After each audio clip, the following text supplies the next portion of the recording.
No. Let's see.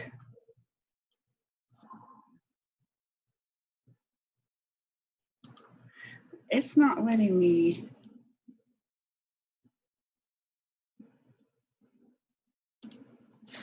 Hello?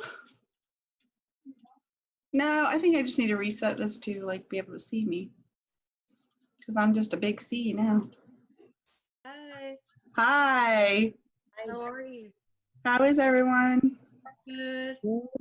I know y'all can't see me. For some reason, it's like telling me that you can hear me, but you can't see me. There, let's try that. Ah, there it is. Hi. Here we are. Finally. Let's see. Everybody good today? Yeah. Let's see. Rachel is muted. There we go. Hi, hi, hi. Let's see. Is everybody here? I'm supposed to take roll. It's crazy. I'm not. 1, 2, 3, 4, 5. Oh, what does this admit? There. There. Yeah, usually. So let's see. Everybody's here, right? 1, 2, 3. How many participants does it say we have? 8. Mario. Is Mario here? Yes. Maria. Yeah, I'm here. Sarah, Karen, Rachel. Kiki. I'm sorry, I'm running behind. My kids are here. Getting everybody settled. No, I was throwing laundry in like 2 seconds ago, so that's no problem.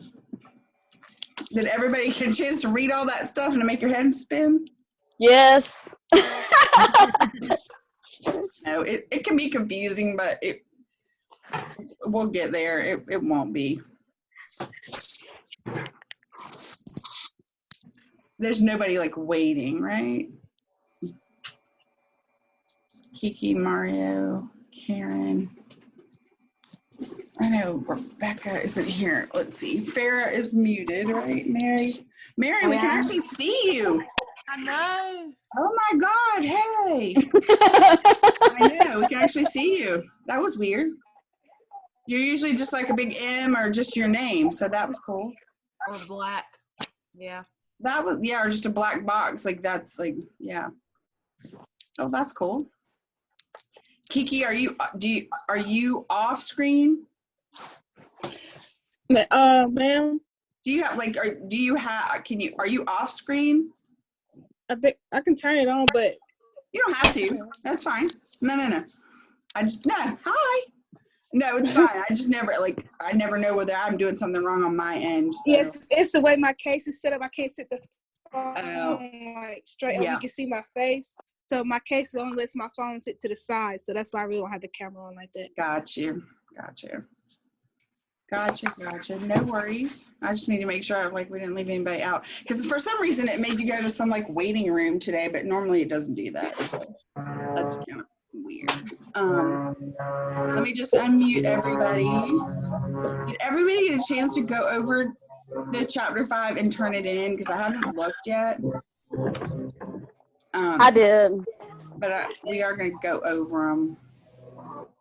Yes. So we will, and let's see, I'm going to share my screen. I have some other stuff to share with y'all too, but we'll go over the, let me pull this up. We'll go over the homework. Does everybody have their answers for the homework stuff? Yeah. Does everybody have their homework that they turned in? Because I'm going to let y'all answer them, but I need to, hold on one second. I'm going to find my copy.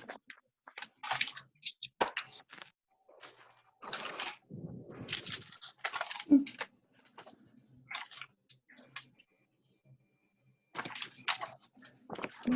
on one second. Let me just find my copy of it here.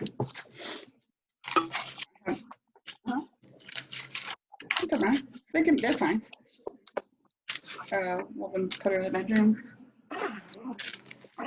Come on. If she does, I'll shoot her. She'll be all right.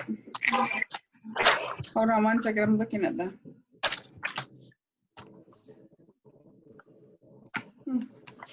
Okay. Oh, wait. Let's admit these people. See, I don't know why it's doing that, but now we're all here, I think. There. Yes. Brianna and Becky, right? Can y'all can't see my screen, right?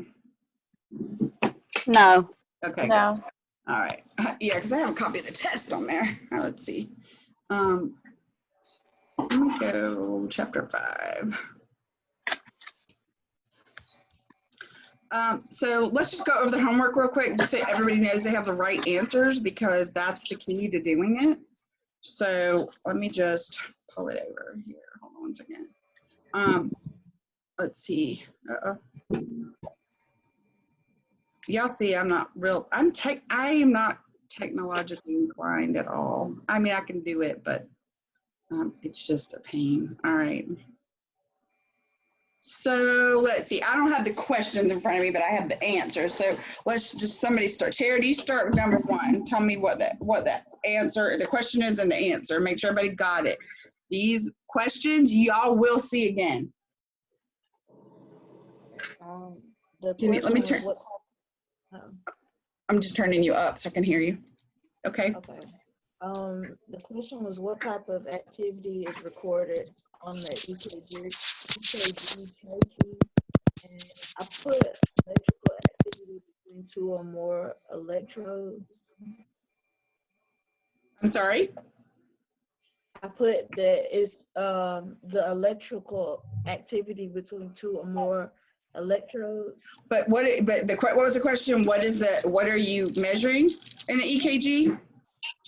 Is that what the question was?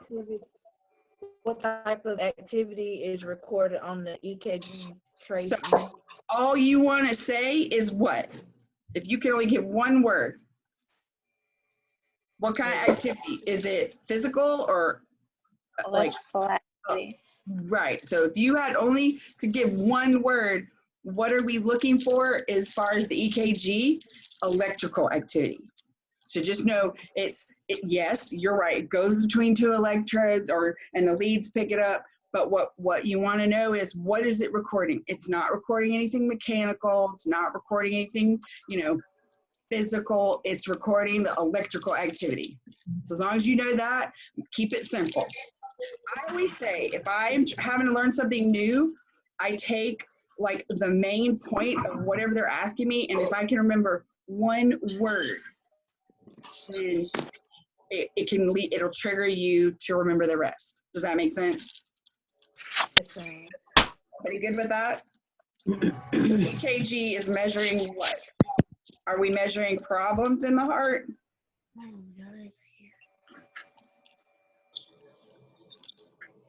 Y'all got to speak up, because y'all. No. Patient will earn you bonus points on the test, and y'all gonna need it on this one. You got that right. I'm really kidding. Y'all will be fine. Y'all all did Oh gosh. I really did good. All right, thank you. Y'all all did fine. I think this one. This one will not be hard when it all comes together, and we will keep on reviewing it until it comes together. So number 2, Mary says we can actually see you. Let's you read number 2 and give us the answer. Okay. What mechanical actions correspond to depolarization and repolarization in a normally functioning heart? And I put, these electrical changes cause the atria and the ventricles to contract and relax at opposite times so that the chambers can fill and then pump blood, positive and negative. I muted myself because I was stuffing my face. Sorry. I haven't eaten and I took some Tylenol a minute ago, and now I'm like, oh. So the question was, read to me the question again. What mechanical actions correspond to depolarization and repolarization? Okay, in a normally so functioning- that was a long answer that you gave me, right? That's a lot of information. So what do we want to do? We want to keep it simple. So positive and what negative. mechanical action corresponds to so first of all, we have to know what depolarization and repolarization is. Does everybody kind of get what that is? Contracts and relax. Based on what? What is happening in those cells of the heart? In the electrical cells? Right. There's a chemical change in those cells that's causing an electrical charge from positive, negative, negative to positive. So when you're asked what is mechanically happening during depolarization and repolarization, those are the chemical words. That's what's electrically and chemically happening. What is mechanically happening during depolarization? The cells charging. Nope. From What is negative to mechanically positive. happening? What is happening to your heart? What is it doing? Also contraction. It's contracting. That's all you got to know. Depolarization is that big bam. It's contracting. It's pumping. That's what you, because that's where we want, like, we're not all going to be physiologists when we get out of this class, right? What we want to know is basically what's happening. So you're picking up the electrical activity, you got depolarization and repolarization, right? Mechanically, what is happening? Depolarization, what's happening? Relax. No, depolarization, it is, Contract. and when it's repolarization, it's Relax. so you get what's happening here. The heart beats mechanically when you look at it, right? It's beating. It's doing this. It's beating. You've seen it on TV. You've seen it wherever. You've listened to it. That's what's happened mechanically. The heart is pumping. It's depolarizing, repolarizing. So you just have to know that it's interchangeable. So if I say to you on a test, when my heart is depolarizing, what's it doing? Mechanically, physically, it's contracting. When it's repolarizing, that one's easier to remember because it starts with RE, relaxing, repolarizing. So that's where you want to remember, this is what's happening chemically, this is what's happening mechanically. Does everybody get those two? Mm-hmm. Okay. And that way, when you remember all of that, when you get that like correlation, then everything else kind of will fall into place and make sense. Because a chemical change has to happen, an electrical change has to happen for that heart to contract. And it has to all happen for it to relax. So all those things work hand in hand. But if I said to you, is my heart mechanically going through repolarization? Those two things can't go hand in hand. That's a stupid question. Like, you have to call me out for that kind of question. Does that make sense?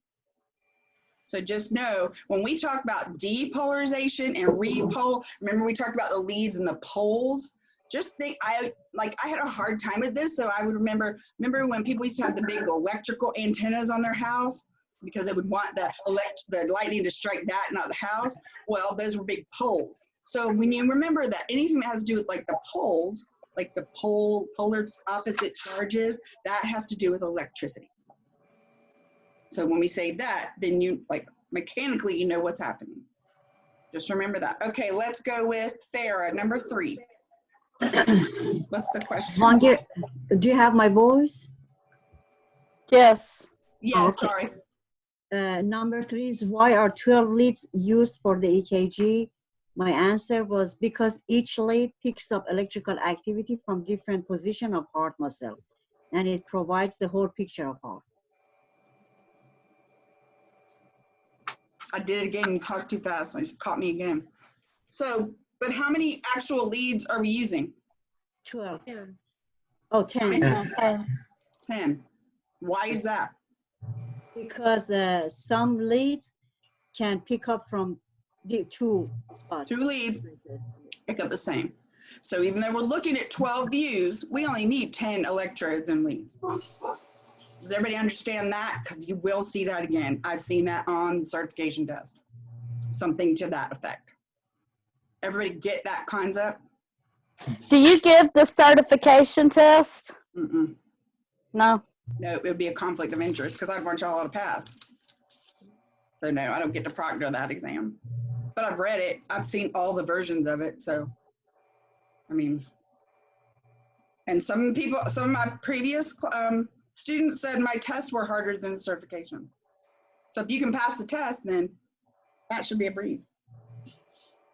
Do we have a final exam with you? That's not cumulative. You'll know this stuff by the time we're done. Like, honestly, you will know it. It'll all come together. It will, I promise. Like, that's how it was last time. This is going to be harder because it's online, but it will come together, and then you'll get that aha moment where it all kind of makes sense, because right now it just seems ridiculously, like, all over the place, but it will all come together. And I read enough of the certification information. I teach the prep side of it, the cardiac side. I know what they're looking for. Honestly, like, I got the numbers from the exam last time. The worst people did was on safety. Like, I'm really, like, shocked about that. I'm gonna go back and look, but like, literally for national average, 79% of my class was in the 79th percent for the nation in reading the strips and knowing the heart stuff. The only place anybody was like average or a little below was the safety stuff, which is like crazy to me. But I think it's the way it's worded on the test, honestly. And I'm gonna look over that again. And I'm gonna talk to a couple of my students that like took it and did really. Everyone passed, and so I mean. But that was the part that everybody did. But on the heart stuff, the stuff that seems like it's harder, they knew that stuff. So we will get there. It seems foreign right now, but it won't be.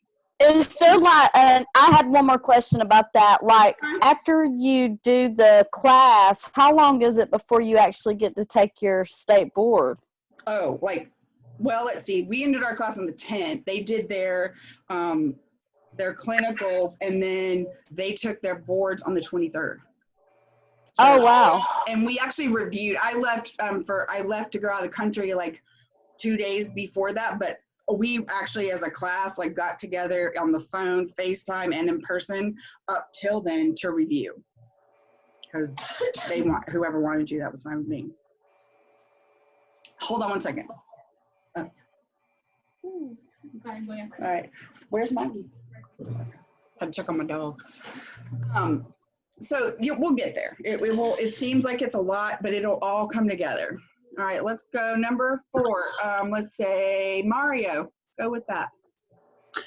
Number 4 is, what is the purpose of electrode? And I just put down that like it conducts the electricity, and while it's attached to the lead wire, so like it transmits to the heart's like electrical signals to the ECG machine. Nope. Stop yourself before you get too wound up in your thoughts, because you're exactly right. But here's where like I think like you get it. I think we all get it, and then we like over explain it, and then we kind of confuse ourselves, and then that's where they try to trick you on the test, because what you want to say about electrodes, Conduct electricity. They are conductors. That's it. That is all they do. They're conductors. That's all we're going to say. So if you see an answer that talks about conduction, that's what you want to say. It doesn't transmit. It doesn't have anything to do. The lead wires pick up. I'm sorry. I have a cracker in my mouth, and like, you know when you're trying to talk and you're trying to get it down? Oh my God. See, if we had class in person, it would be a whole lot less awkward because I would just eat in front of you. But so anyways, just keep that part simple. The electrodes serve no purpose other than conduction. They conduct. It's like the gel when you have ultrasound. I had an ultrasound on my sciatic nerve. The gel, that's the conductor. The gel on the back of those pads, conductors. So when somebody asks you, what's another word for an electrode? A conductor. Doesn't transmit, doesn't do anything. We're just going to call it what it is. That way you won't confuse. I mean, your answer's right, Maria, but I just don't want, like you get what's happening, but I don't want you to like confuse yourself or make it even more difficult, because I think what happens is everybody overthinks these questions. like on the Yes. tests. So Yes. just don't overthink it. Just think about one thing. I'm very simple-minded. Like, I want to understand how things work, so I have to associate like one thing with it. I can explain it all day long, but I have to. Are you good with that? Yeah. Okay. Yeah, it's hard when you know more than they're asking and you want to explain more, but then you almost kind of confuse yourself because that's what happens on the test. They give you two that look exactly alike, except some wording has changed, and you're thinking, oh, well, that's right, but it's not. And that they will try. I mean, I try not to trick y'all on the test. Well, I try not to, but I mean, I want you to just be able to recognize that one word that's going to tell you what it is. Okay, so number 5. How about Rachel?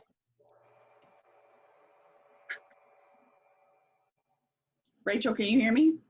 Yeah. There you go. I had to unmute you. The question is, what is the proper way to store electrodes, and what should be done with expired electrodes? According to the manufacturer's instructions, recommendations, expired electrodes should be properly disposed. Right. And what is the main thing, what we want, what does our electrodes do? Conduct electricity And how do they do that? through the gel thing. Right, think physical. So there's that gel on the back. What's our main goal for those things? Don't let Keep it those dry out. moisturized. Stay dry. You want to store them in airtight. You want, anything that you say along those lines to keep that gel like fresh, to keep it from drying out. Those are all correct. If something says it's expired, your best bet is to always say, I'm going to not use it. I'm going to throw it away. If it says it's disposable, your best bet, regardless of what's happening right now, is to say, I'm only going to use it once. I know right now in the hospital, they are reusing N95 masks. They're reusing, I mean, it's ridiculous. My friend in New York, they're using all, like their gowns, the same gown for all their patients in ICU. That is no. So regardless, if you may work in a hospital right now and that's happening, I don't know that that's happening here anywhere, but if you guys see that, that may be what we have to do because of this crisis. But on a national exam, if you see a disposable PPE, are you going to reuse it? Nope. No. Okay. So let's see. Becky has joined us today. I'm so excited. How about number 6? Can you hear me? I can. We can. Okay. Number 6 is what type of EKG would be ordered if the doctor wants information about the heart over an extended period of time. And I've got ambulatory monitoring. Okay. So what else could be a right answer there? Telemetry.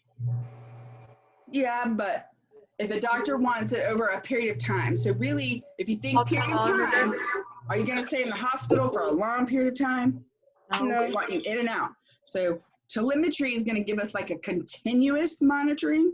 So think about it that way. But if you want it over time, what are the choices? Ambulatory, Halter. Holter monitor, and there's another one. Event? Monitor. Yeah. So just remember those 3, because when it's telling you, oh, the doctor wants you, to see what your heart's doing over a period of time, 24 hours. I've seen one 30 days. That's ambulatory. That's when you're out living life. Telemetry, just remember the difference is if you have a telemetry floor in the hospital, just remember that person is in the hospital. They're being monitored continuously. So it's not really over a period of time, like we're not getting events over a period of time, or a Holter monitor, like, okay, for the next week, we want to look and see what your heart's doing. Telemetry, the difference is continuous. So if you see continuous out of all your choices, what you going to pick? Telemetry, right?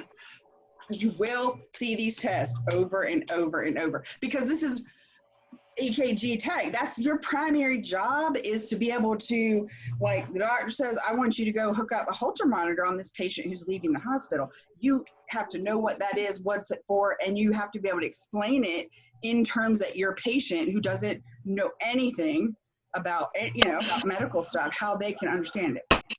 So that's why I would say just keep it simple. So if you see that, we'll know. An event, y'all remember what the event monitor was? Were they? Go ahead. I was just gonna say, when they have a monitor on and they have a symptom, then they push the button to notify them. Right. Event monitor. And a Holter monitor, generally you would wear it, and then if you had an event, you would write it down. So you keep a daily diary of what you're doing, and then if something happens, you write it down. All right, let's see. Jess, let's pick on Jess. Number 7. Okay, it says, what is recorded on the 4th row of a 12-lead EKG recording, and what is it used for? So it shows 12 seconds of activity on lead 2, and it's used to examine the heart rate and rhythm. Okay, so what's our most common lead that we're going to use to assess heart rate and rhythm? Lead 2. Lead 2. How many rows are there on the EKG paper? 4. What? So we're worried about that last row, right? Okay. Brianna, are you here? Yes. Okay, how about you take number 8? Okay. It says, which leads make up the, I don't know how to say that. Augmented. Augmented. Like what? Augmented. Triangle. That's a weird No, word. I know, it is. Einthoven's triangle. Oh, wait, I'm sorry. It's not augmented. See, I'm not looking at the question. What is it? Oh, it's like Beethoven, but it's like Einthoven. Like, yeah. Okay. No one's going to require you to say, you could just say the E triangle. I don't care. Like, that's I got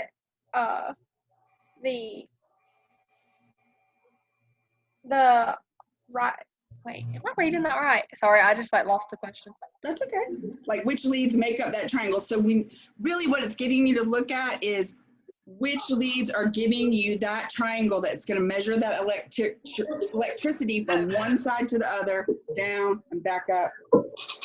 I wrote lead 1 between left arm and right arm electrode, lead 2 between left leg and right arm, and lead 3 between left leg and left arm. Okay, so basically, again, like here's that's right, but again, you overthought of it, right? You overthought it, because really what it's saying is which 3 leads make those up. So you could say the limb leads 1, 2, and 3, which are also the limb leads. So that's it. Right arm, left leg. Now, why do we leave out the right leg on that?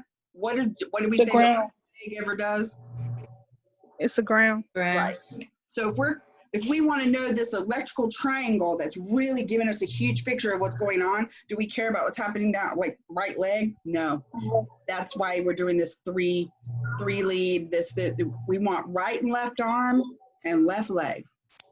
So leads 1, 2, and 3 are the limb leads. That's all you have to say. That's why I said, there are also the augmented leads, because the augmented leads use those 3 as well. But that wasn't the question. I kind of threw you off there. But so does that make better sense? It's just what leads make up that triangle, and what it's trying to do is get you to picture that triangle in your head. And remember, you're looking at a patient, they're backwards to you, right? So when you're looking at them, you're having to remember that their left and right might look opposite to you. So that's right.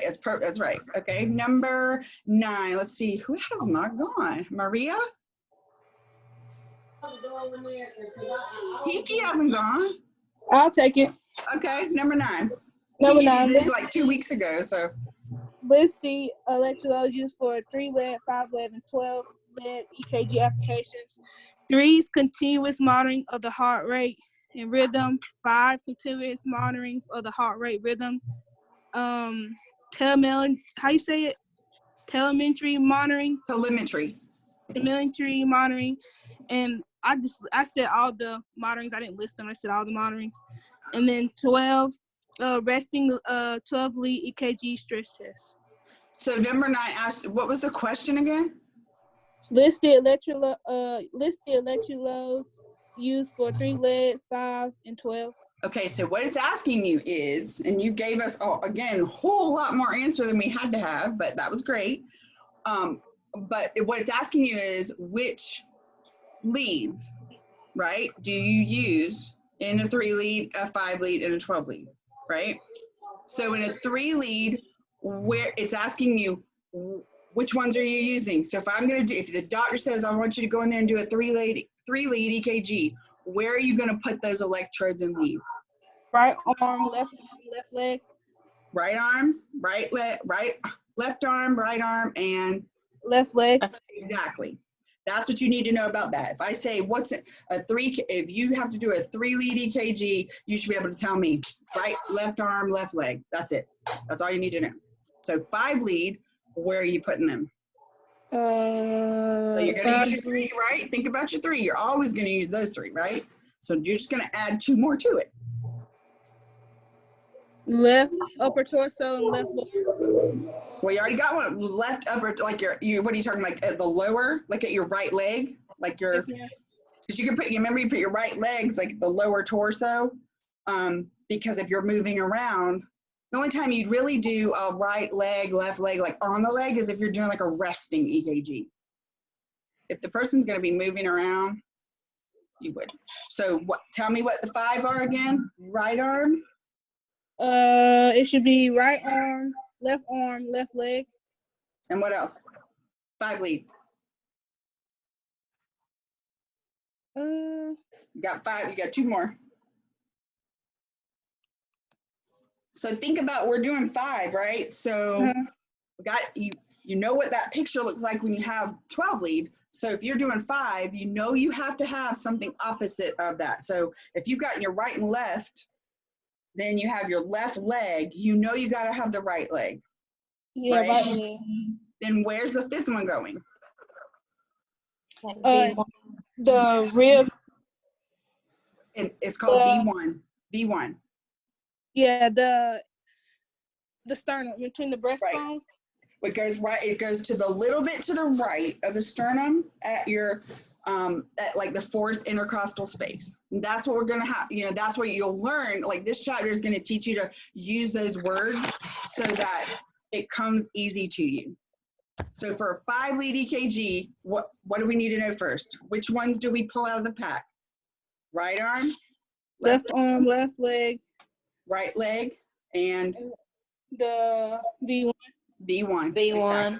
Because that would be naturally what you would go to next. We wouldn't pull out V3. We wouldn't pull out V2. Like that's naturally what we would go to. So if you think, okay, well, I'm doing a 3 lead, then I'm doing a 5 lead, like that's going to be naturally what, when I'm going to do a 12 lead, then I'm just going to go on with V2, V3, V4, V5, V6. All right. Let's say, so then if you're going to do a 12 lead, that's exactly what we just said, right? You're going to put them all. So tell me what the name of those leads are that you're going to use in the 12 lead. Just kick them off. Ma'am? Just kick them off to be like, where are you putting them? Like, which leads are, what are they called? You should be able to just rattle them off. The chest leads will be V1, V2, V3, V4, V5, V6. Yep. And then ma'am. Yes, good. That's right. The one that go on the inferior wall be 2, 3, A, V. Don't worry about that. Don't worry about that at all. You just need to worry about in a 12 lead, where are you putting them? Like, what are they called? So you're putting them on right arm, left arm, right leg, left leg, V1, V2, V3, V4, V5, V6. That's that. That's the leads you use for a 12 lead EKG. So that's where you get into like, okay, that seems like a really simple answer, but that's exactly what the answer is. If you only know that, you just know in a 3 lead, where are you putting them? In a 5 lead, where are you putting them? And in a 12 lead, because those don't change. Left leg electrode always goes in the same spot. V3 always goes in the same spot. So, and here's the other thing. A 12 lead is the only EKG that uses V2, V3, V4, V5, V6. So you start with 5 and then you just add on. As long as y'all can list those like that, you'll be fine. You also have to know the verbiage of where you're putting them. So let's see who has not answered. Maria, where's Maria? There's Maria. Yes. So how about number 10? We'll all do this one together because this one's hard, I know. Describe the placement of V1, V2, V3, V4, V5, and V6. Right.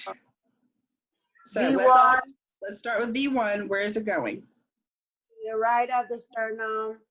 V2 to the left of the sternum. Wait. You back up. V1 has more to it than that. So when you tell me in your lab where you're checking off where you're putting this electrode, where does that electrode go? V1, does it go to the right or the left of the sternum?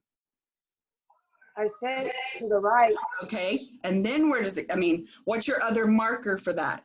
You've got to have a space, right? Where does it go? Which, you got to count. Fourth intercostal space just to the right of the sternum. Fourth intercostal space, exactly. So the V2 is? The fourth intercostal space to the left of the sternum. Right. Okay, so then V3 is where? Between V2 and V3. 4. Right, and here's a good way to remember that, because V3 can be a little sketchy because you're like, oh, well, everybody's body is different, right? So if you can find V4 and you know where V2 should go, you just have to put it between those two, but they're going to fall kind of diagonally. So V3 goes in the middle. V4 will always go on that mid-clavicular line, right? So it literally, however you have to remember it, people remember it as the nipple line, the underneath it cuts the breast in half, however you have to remember it, that fourth intercostal, that V4 is always going to be mid-clavicular. You're going to have people of different body shapes, different body types, no boobs, big boobs, but if you know physically and you know where to word where it goes, they'll be able to fall into line. So you just know V3 goes between V2 and V4. And then, okay, so V4 goes where? In the fifth intercostal space left to the left mid-clavicle line. Right, and we all remember where that is, right? It's on this collarbone and it's just cut it in half and that's where it is. And then you feel, has everybody felt their intercostal spaces and counted them and know what you're feeling for? Because you're gonna have to feel that on your patients. Here's my 1, 2, 3, 4. Okay, well, there's my sternum, it's right in the middle. But is everybody gonna be alike? No. You're gonna have people who have mastectomies, cardiac monitors, cardiac surgery, amputations. So if you know your markers, you'll be able to do it. Okay, so where do we find V5? Horizontally even with V4 in the left anterior under your arm. Axillary line, right. So that's why we studied the anterior axillary, mid-axillary, posterior axillary, because that if somebody says to you, where do you put V5? You're going to say it's going to go which left axillary line, right? Even with V4. So all you're doing is moving over to that anterior axillary line to put your electrode. And now V6, where does it go? Horizontally even with V4 and V5 in the left mid axillary line. Axillary line. Right, so it's going right mid-axillary, right under your underarm, straight down next to V5. Because that placement is going to be important in giving you your test. Because if you don't have them placed right, they're not going to show up. There, we have a mannequin in the lab, and I'm hoping that y'all get a chance to look at those.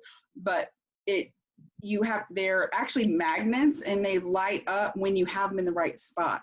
So you have to be able to line them up where they go on the mannequin so that you know you're doing it right. So as long as you know how to describe where they are, then that's what you need to know for that. So if I ask you, where's V2, you have to tell me it's to the left of the sternum. It's in the left, a fourth intercostal space to the left of the sternum. Does everybody get that? What you have to know about those? Yeah. Okay, Mary, let's do it again. Number 11. Where's Mary? Mary left us? Nope, there she is. There you go. Oops. There. Sorry. What number are we on? I'm sorry. Number 11. 11. Why should the EKG machine always be plugged in prior to use? So your coworkers don't cuss you out or talk about you behind your back? Yeah, just to make sure that the EKG machine is running accurately. Well, you want power, right? You can go in there to do an emergency EKG. You don't want a dead battery. Yeah. But sometimes you can't get to that side of the room. You can't get to the electrical outlet. So of course your protocol is, but you always, when you're done with it, after you clean it, you plug it in. So you're charging the battery. Yeah. And it's courtesy for the people who come on shift after you, because you will want to make sure it's restocked, plugged in, battery charged, because they'll do the same thing to you in the morning if you do. Ready to go. Yep, they want it. You just need to be ready to go. So that's, you just don't want loss of power. Okay, number 12, Mario, take that one for us.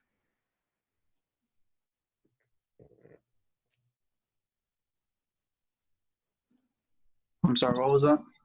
Number 12. Number 12 is, what are the two paper speed options on the EKG machine? From what I saw, it was just said like 25 and 50 millimeters. Right. What's your standard? Default. What's your default or your standard millimeters? 25. Yeah, 25. 25 always. When would you use 50? Just to. When would you use 50? Somebody has a really fast heart rate. When the doctor orders it. When you are instructed to turn it up.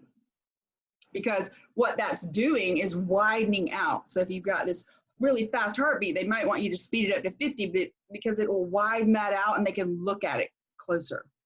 But is that your call? No. So our answer is always going to be 25 is our standard, it's our default, and we waver from that only if a doctor orders it or wants you to turn it up while you're doing the EKG.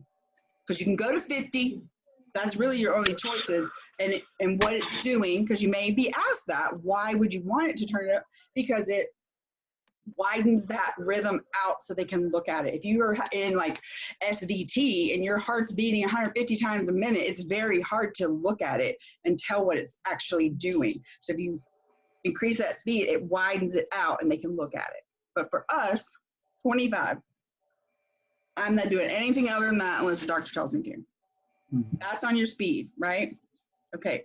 So what's number 13? Does number 13 ask what the default is? Yeah. Yes. Well, it's like most commonly used. The most common speed is 25. Exactly. So then the number 14 obviously must ask why we speed it up to 50, right? Yes. Right. You spread it out. It helps with interpretation. What is the question for number 15, Karen? How can an EKG tech change the height of the deflections of the EKG? Right. So if you get it and it's a little short and you really can't see it good, what would you do? adjust the gain control? Right. Because what's your standard gain? What should it be set on normally? 10.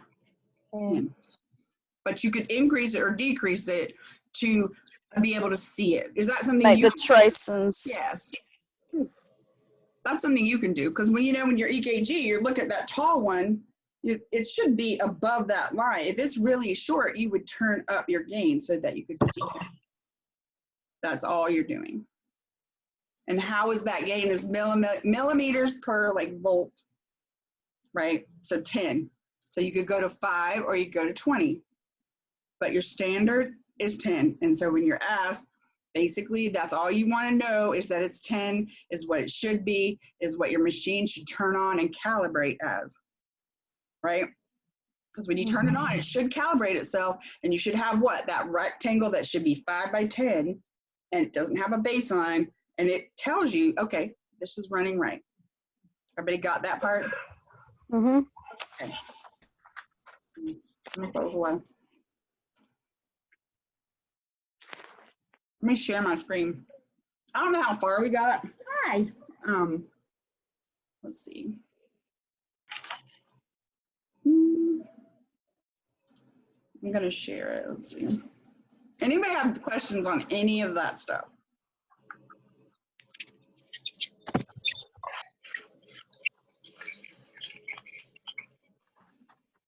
No.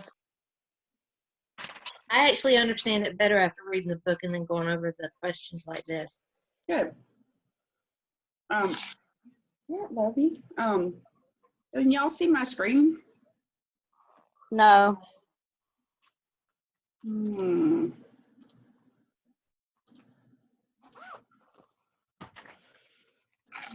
Hold on, I'm trying to get there. Select a window that I want to share it while it's not there. Hold on, I'm trying to find it. I don't know why it's not. Hold on 1 second. Nope. Hold on. I don't know why it's not letting me share that with you. Hold on 1 second.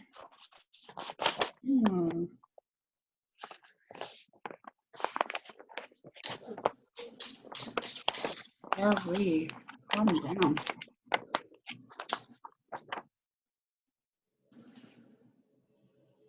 So y'all cannot see that.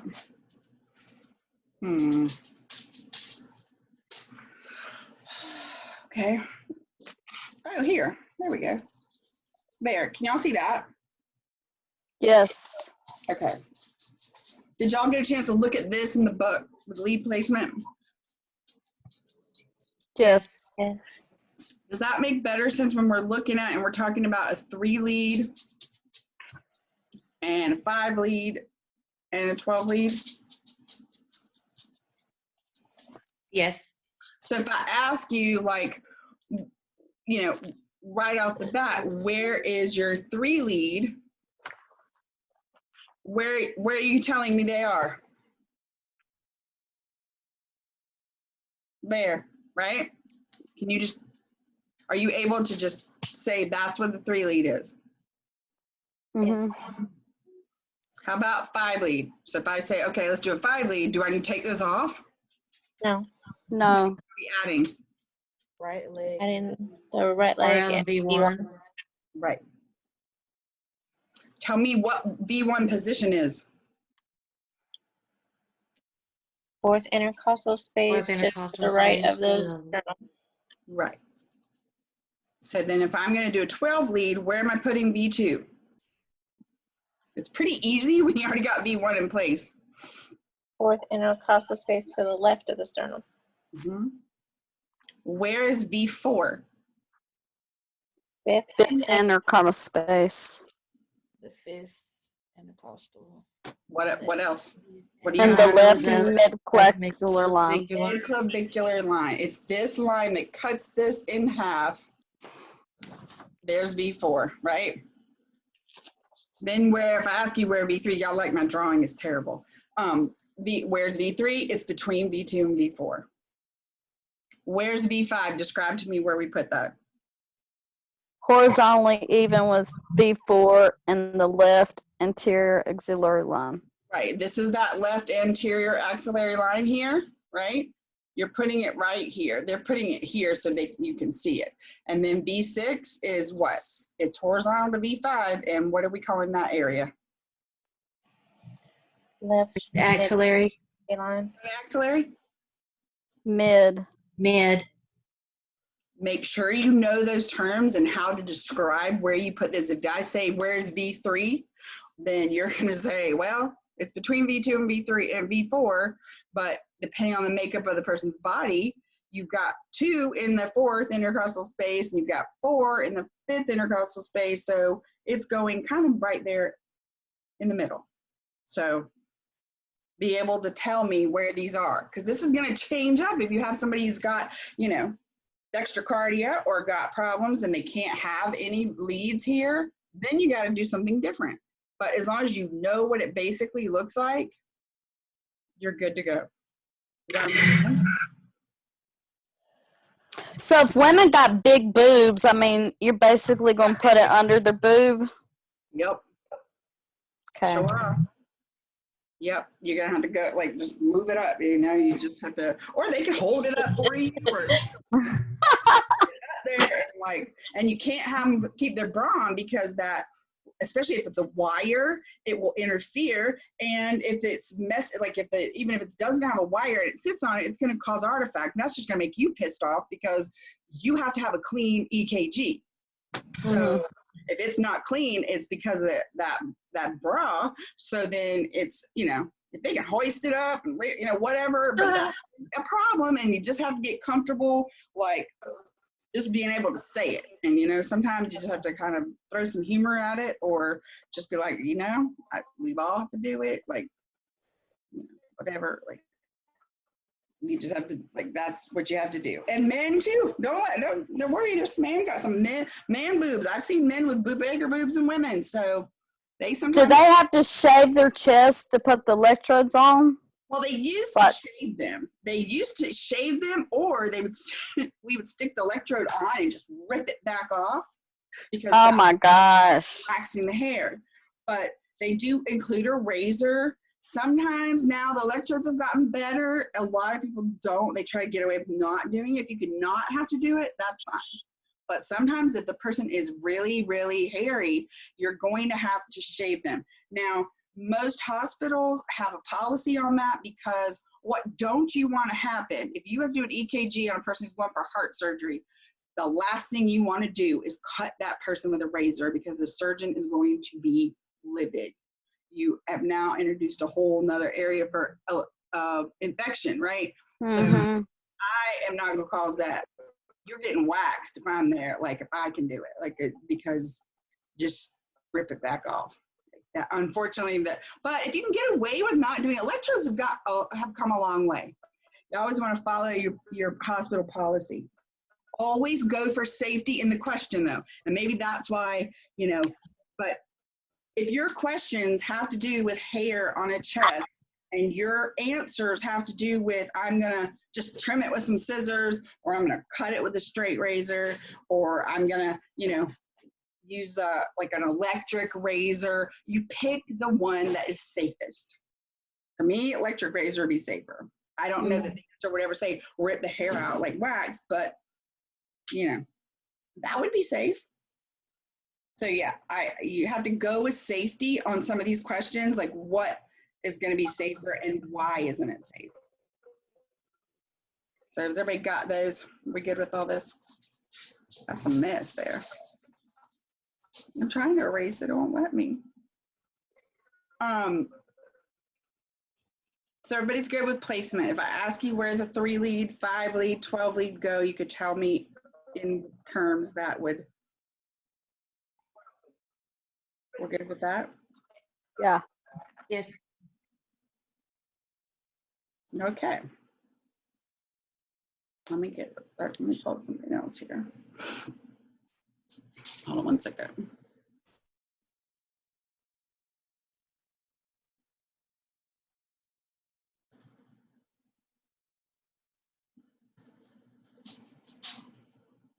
Can y'all see my screen? Yes. The EKG test. Mm-hmm.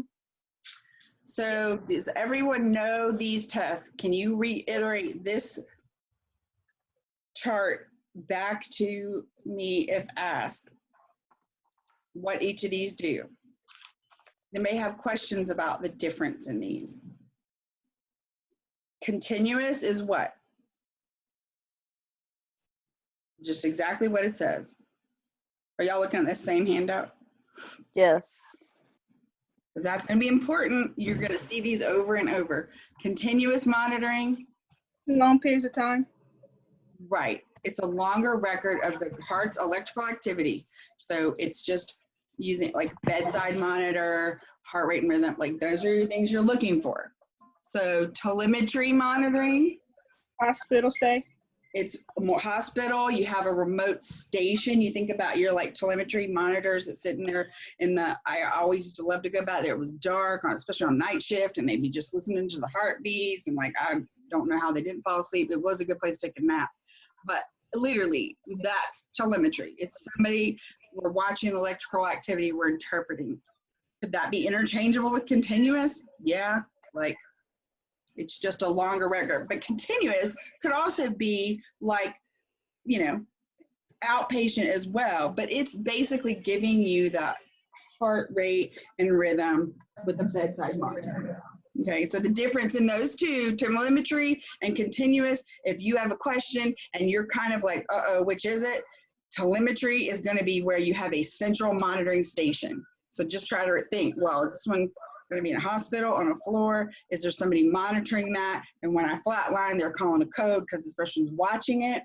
That's going to be the difference in your telemetry monitoring. So as far as a Holter monitor, what are y'all going to look for that? What is the thing you're going to look for on a test that tells you, oh, this is a Holter monitor? Warm for 24 to 48 hours. Mm-hmm. It could be longer. Like, yeah. What else? Portable. A month. Portable. It's ambulatory. Yeah, you're ambulating. It's keeping a record. It's something you're going to take it. Now, it's going to, is it going somewhere or is it just recording it? It's like wearing a tape recorder, right? You carry it with you. Mm-hmm. And then you return it to the doctor and they download it and then they can look at it. So let's see, 12 lead. Why are we doing that? What is it doing? What is it? What's the point in doing a 12 lead? Different views. Mm-hmm. Yep. If you're experiencing symptoms, we use it as a screening tool. We use it to evaluate rate and rhythm. So what about a stress test? Activity. Exercise. Mm-hmm.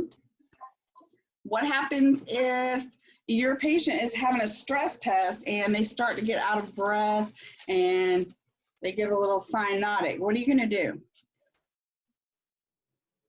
Stop the test. Yep. Stop the test. And what else? Alert a nurse. Right? After you get your patient sitting down, lying down, right? Don't ever say, oh, I'm going to go get help, because that's not the first thing you're going to do, right? What is the first thing you're going to do? Stop the test. Make sure they're safe. Right. Make sure they're safe. So here again is the same thing we've been over and over and over. Number of leads. 3 is used generally for what kind of monitoring? Continuous. Mm-hmm. 5 is used for what kind of monitoring? Continuous test. Well, all of them. Well, not the 12 lead or not the stress test, but like the 5 lead, 5 lead and 3 lead can be interchangeable. But if you're doing a 5 lead, then you're doing some continuous, you're doing some tele, you're doing some Holter monitor. So Holter monitor is how many leads? 5. Right. 3 lead, generally you're going to see that like in the ER, like, as an ER nurse, we would just put it on. I'm like, because it's going to be continuous like that. It just gives you a quick picture. And then your 12 lead is going to be your resting or your stress test. Now, what if the person can't do physical activity? What can they do? You give them medicine. It's called a chemical stress test or a nuclear stress test. And what does that do?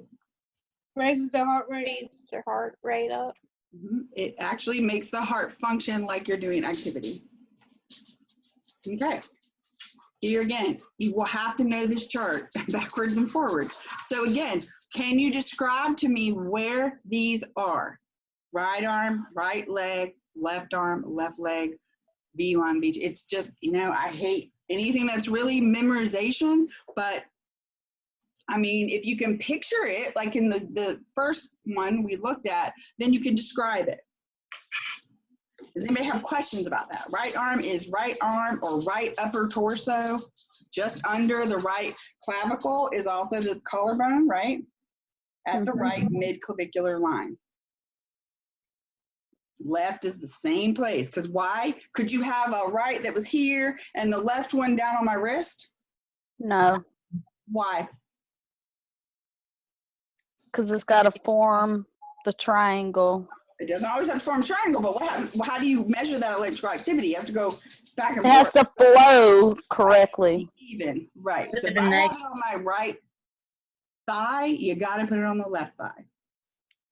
So if I have it on my right lower torso because my right leg is amputated, you still have to put it on my left lower torso, even though my left leg is not.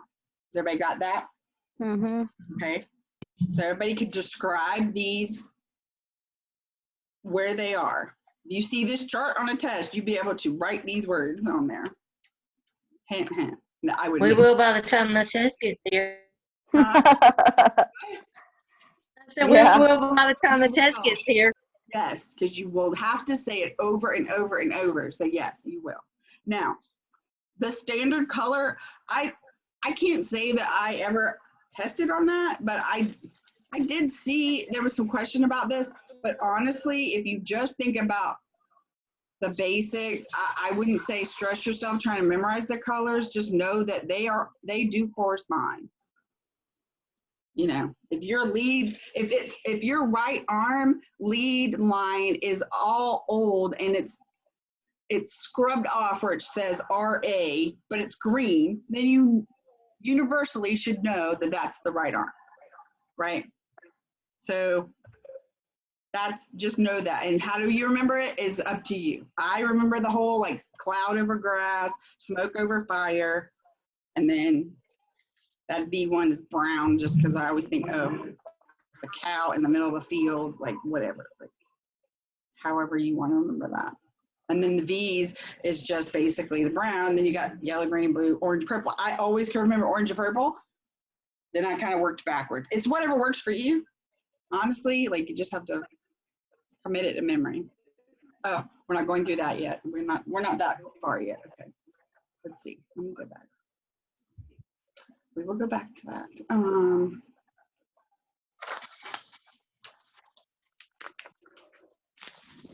Can y'all see this part, my screen?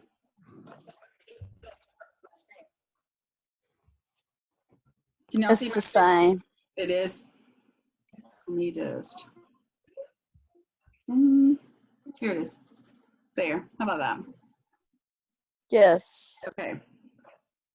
Why are we doing the 12 leads? We can look at these different parts. What are our most important? These parts. Are you going to have to assess that and like know that, oh my God, we have like a problem in the lateral, you know, wall of the left ventricle? No, but it's common practice to know what these leads are looking at. And that again is just committing it to memory. Just know that this is where your augmented leads come in because they're helping to give the that view of the heart. And so your inferior is what? Lead 2, lead 3, and AVF. So when the doctor's like, oh, they're talking about, yeah, he's got a problem in his inferior, you know, part of the heart, and this is how you can tell. That's what they're looking at on that EKG. They're looking at lead 2, lead 3, and AVF all together. They can look at that and tell. Will you have to be able to do that? No. But they want you to know that this is corresponding. So again, it's really memorization. You know what the limb leads are, the augmented leads are the same, and you know V1 through V6. So this is just really kind of commit to memory. Lateral is what? Lead Lead one. one. AVL, Uh-huh. V5, V6. Right. So again, it's the only one with 4, right? Lateral. So it also has ABL, which is the L, lateral L.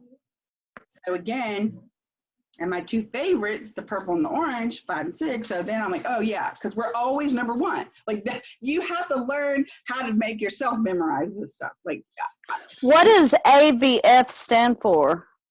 that's that augmented view femur. Like it literally doesn't have to stand. It doesn't stand for anything we all. Okay. It's just the augmented lead. Just know that, because when you look at your EKG paper, you look at an actual EKG, it's going to show you, you'll see AVF on there. I'll show you that on there. Because it's just a view of the heart using that lead so that the doctor can look. So if they want to see the anterior part of the heart, which 2 leads are they going to look at? They're going to pull my EKG paper and they're going to look at V3 and V4. Because they can tell if there's a problem there, then we have a problem in the anterior part of the heart. The septal, y'all remember what the septum is in the heart? It separates the left and right. It's that thick wall between the heart. So if they're trying to see if you had a septal defect, where are they looking? Well, that makes kind of common sense, because V1, y'all can tell my dog's in my lap. V1 and V2 are where? They're right on either side of the septum, right?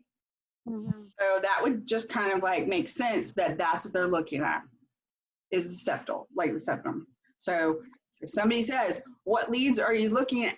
What leads do we want to look at the septal, the septum, to see if there's a defect? We think this baby has a hole in the septum. Well, what are you going to say? Oh, well, V1 and V2. That one's pretty easy just because it's basically right there on either side, right? Again, it's all memory. But if you think about, oh, that would make sense. Inferior, well, that's 2, 3, and AVF. Lateral, you just have to kind of figure out how to memorize those 2. You're not going to see it a lot over and over. It's not going to be something you have to, diagnose, but you might see it. I mean, everybody got that one? But you have this handout, right? No. Y'all don't have this one? No. But it's in the book on page 55. Yeah, and I'll send it to y'all. Sometimes it's good to have it just to like I like to write it down. I like to see it, so I will I'll send it. But y'all have the other one, right? Yes. The other 2 we looked at? Yes, ma'am. Okay.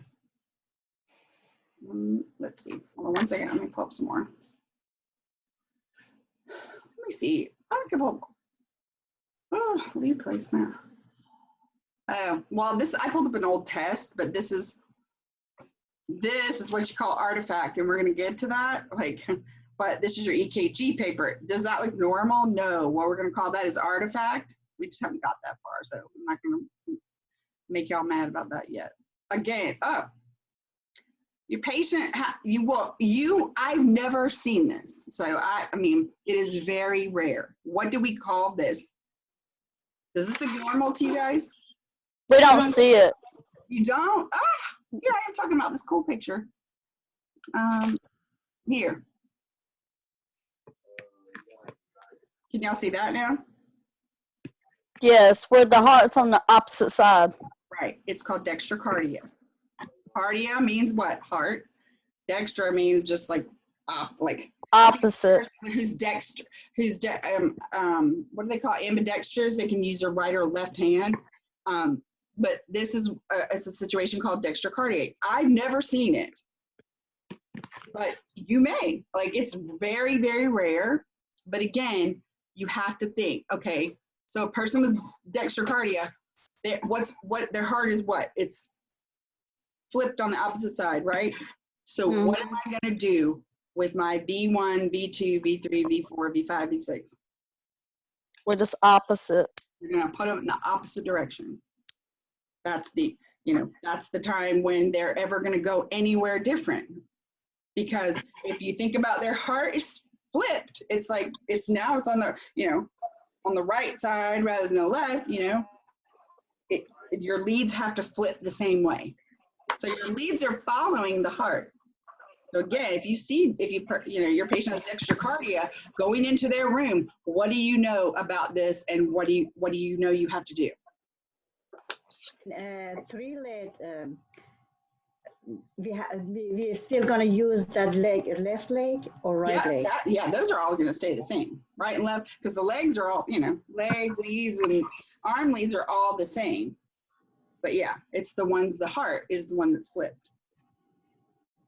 Yeah, because you're not, you know, what you're measuring in the right and left arm and the right and left leg is really that electrical signal that's being sent between the two. So really, your most important are V1 through, you know, but yeah, if the person has a flipped heart, then you're going to flip those chest or those precordial leads, the chest leads, you're going to flip those. Everybody understand that? Because you will see it. It is on the test. Dextrocardia, know what it is. If you know what it is, then you know the right answer.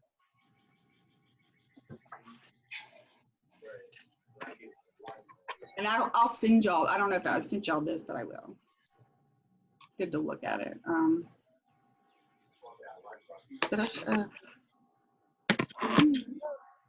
Here's an old test. Undergoing stress test, you become short of breath, or your patient does. We already talked about this. What are we doing? We're still on the picture of you the are? heart. Crap. Hold on 1 minute. This.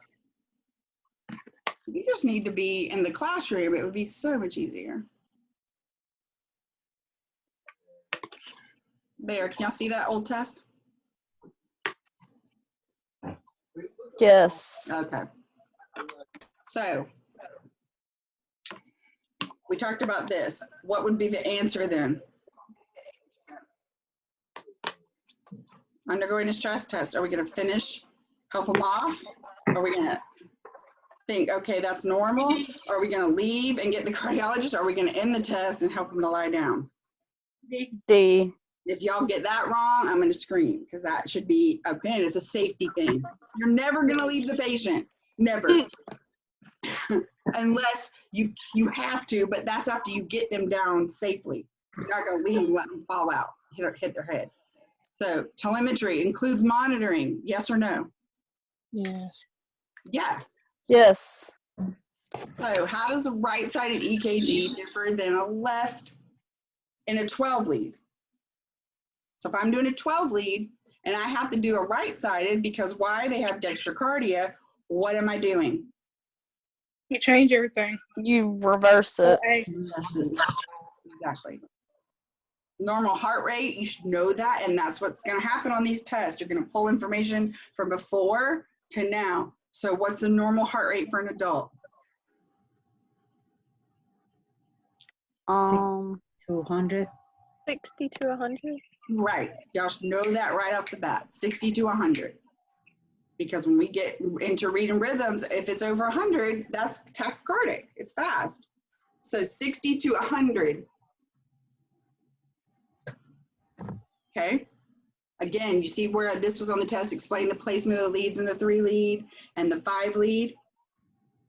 During a stress test, you see how my tests were? Like they are fill in the blank, they are short answer, they're this, because if you can do this, you know the information.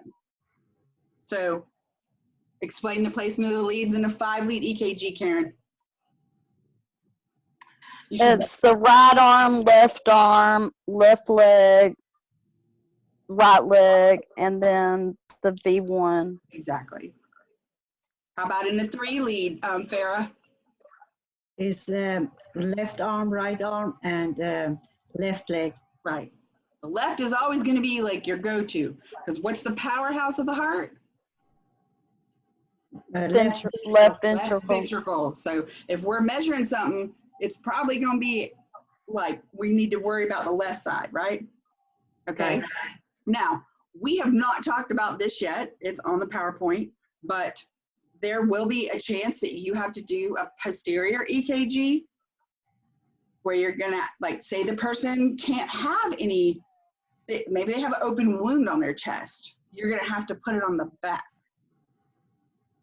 The only difference is that you're using those leads 4, 5, and 6, and you're calling them 7, 8, 9, and you're putting them on the back exactly how you would on the front. They just get flipped. So you got 7 is at the posterior axillary line, 8 is next to that, and 9 is next to that. You're not going to have to show me on a mannequin how to do that, but if you see this question, we already talked about what posterior meant, right? What does posterior mean? Back. On the back. Back. So anterior is the front, posterior is the back. In a posterior EKG, where the leads are 7, where are the 7, 8, 9 placed? Where are they placed? This gives it away. This word, and where are we putting them? On the back. On the back. So EKG is recording what kind of activity? Electrical. Electrical. Depolarization is the what action of the cells in the heart? Contracting. Contracting. During repolarization in the heart, the muscle cells are Relaxing. 2 speeds at which EKG paper run are 25 and 50. And which is your default? 25. What's your purpose of electrodes? Conduction of electrical. C. What's your standard gain on an EKG machine? 10. Mm-hmm. What information do you need before you perform an EKG? Patient, his patient. C. Patient name and doctor's order. Yes.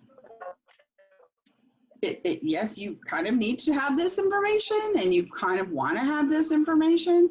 And this. I was gonna say I love it. Right, and that is the kicker, and that's what you're going to see on every medical test you ever take. There are going to be several answers that are correct, but what they want to know is what is the best answer. Hands down, doctor's order is exactly what they want to know. Like, because before you perform that EKG, you better have doctor's order. Like, that's above all else. So, yeah, they're all kind of right, but which is the best answer? So rule them out. Like, yes, I want to know that. I put a little check here. That's why I like a written test, a test like I'm physically right on. Because, yeah, I'm going to put a check there, and then I'm going to say, oh, yeah, well, I could use that, and I could use that, and I could use that. But, I can use all of them. But then what's glaring at me? Doctor's order. You have to have a doctor's order. Right. So definitely would be C. Give 2 instructions you would tell a patient before a stress test. So they're coming in tomorrow for a stress test, and you're going to give it to them. What are you going to tell them? Give me some. Don't drink any caffeine. Don't drink any. Don't eat caffeine for sure. What else? Don't smoke on the way in.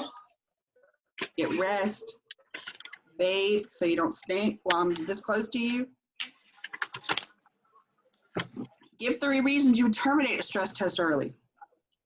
Just throw some out there. Short of breath. Heart rate, blood pressure, what? Dizziness, confusion. Any of the above? All of them. Right. So if I say give me 3 of them, then you should be able to tell me which ones you should terminate it for. What is artifact? We haven't got that far yet, but exactly. That's all it is. Artifact is just crap. It shows up on your EKG and you're going to have to fix it. Yep, you're doing an EKG on a 9-month-old or a 9-month pregnant patient. Do you think you're going to put her flat? No. She's going to punch you in the head if you try, because she will not be able to breathe. You want to elevate the head, and sometimes you want to lay them on the left side a little bit. You want to make it as easy for her to breathe as possible, but you're not going to put her flat. Let's see. Let's go back. Hold on one second. Is this helpful for y'all to go through these older tests before we move on, so you were clear on what you have to know? Yes. Okay, because there's a lot of information in the chapters that makes it seem really jumbled, but you start to see a pattern of what you really need to know to put it all together to be able to, you know, to do it correctly and be certified. And wait, let me, shoot, hang on. Sorry, trying to find I have so much stuff on here. Chapter 5, let's see. Did we already do, did we do that test? Wait, let's see. No, and this will be further in the chapter and we'll get to this, but let me just show you this while we're here.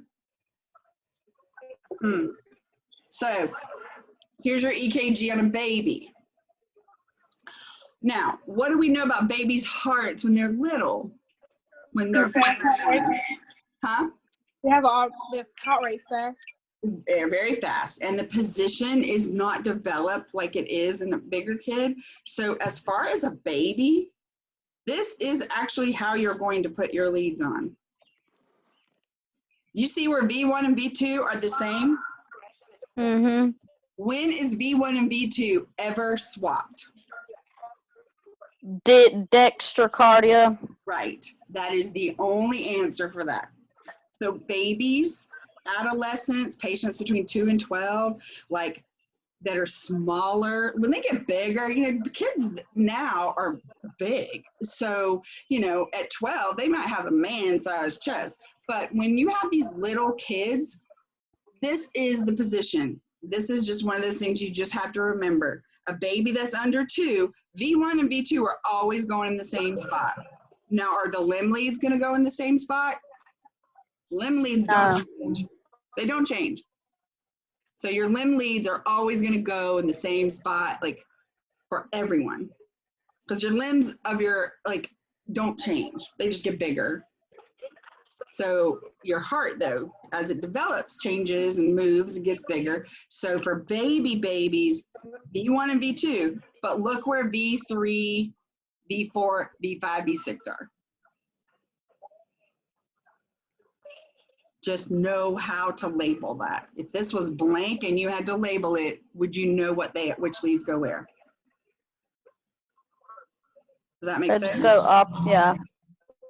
Yeah, V1 and V2 are staying the same because we need that. What is the one thing we talked about babies and their heart defects? Is that septal defect? So it's very important that we want to see that, right? V1 and V2 is looking at what part of the heart? V1 and V2, what are they looking at? Septum. The septal. Right. So what do babies are commonly born with? A septal defect. So we want V1 and V2 to be right. Those other leads, they're just opposite. Now, when you get older, between 2 and 12, your leads change, but V4, here's the tricker, is still over here. Because the heart isn't developed yet. It's not like a grown person's heart. So the leads need to be able to see all the different parts. So as the kids get a little older, it's not all on this side, but you are letting V4 over here. So if you can tell me where the leads are on a grown adult, you can tell me where they are on these two kids, right? Because the baby, it's the same spot, it's just those others are reversed. And on the adolescent or the 2-year-old or the 12-year-old, the only thing you're changing is the V4. Again, it's just memorization. It's not, you're not gonna have a class on babies. It's not gonna be 12 questions on the test about this, but just commit it to memory. 3-year-old, I'm gonna have to do an EKG. What do I need to remember? V4 goes on the opposite side. Just remember that. It's a new baby. What do I need to know? V1 and V2 always go to the same spot, but the little tiny baby, they go on the other side. You just have to commit it to memory, however it's easiest for you. Anybody have questions about those? Mm-mm. Does that make sense? Because the way I explain it to you makes sense without like being able to see it and write it on the board and have a mannequin and like put your hands on it. Yeah, a little bit. I feel like you guys really are getting like if you learn this material and do well, like you have been on these tests, you're actually getting a lot out of it because you're actually having to self-teach a lot. I feel like you're having to study. I feel like my previous students probably came to class and they hadn't looked at a thing, but they knew we were going to talk for hours about it, and they would have it drilled, and I would like sit on their desk until they gave me the right answer. So it was kind of like they didn't, maybe a few of them probably looked at it, but I feel like you guys are really having to do a lot more, and you are. You're having to do a lot more self-teaching. But again, only a few of you have reached out to me with questions. So that lets me believe that y'all all got this. So like, I love to throw that on my kids. Like, okay, when they were younger, not now, but yeah. Oh, you didn't ask me to help you study, so I hope you're going to make an A because I haven't seen you study. Oh, I'm good with that, but I haven't seen you study, so you better bring home an A. So I'm telling you, if you have questions, ask me. I do not mind. Okay. Let me just. Oh, what? I love hearing other people's conversations.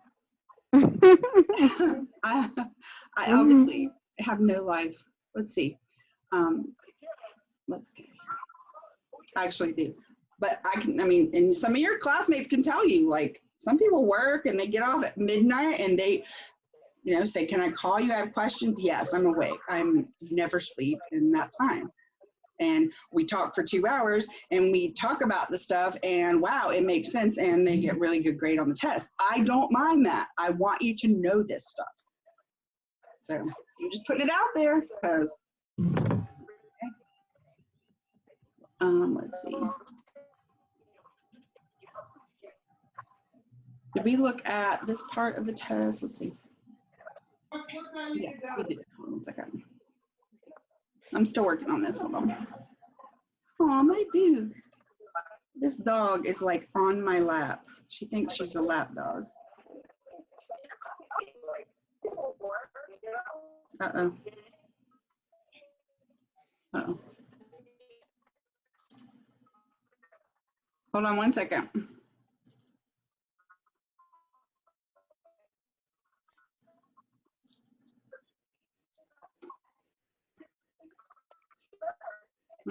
Okay.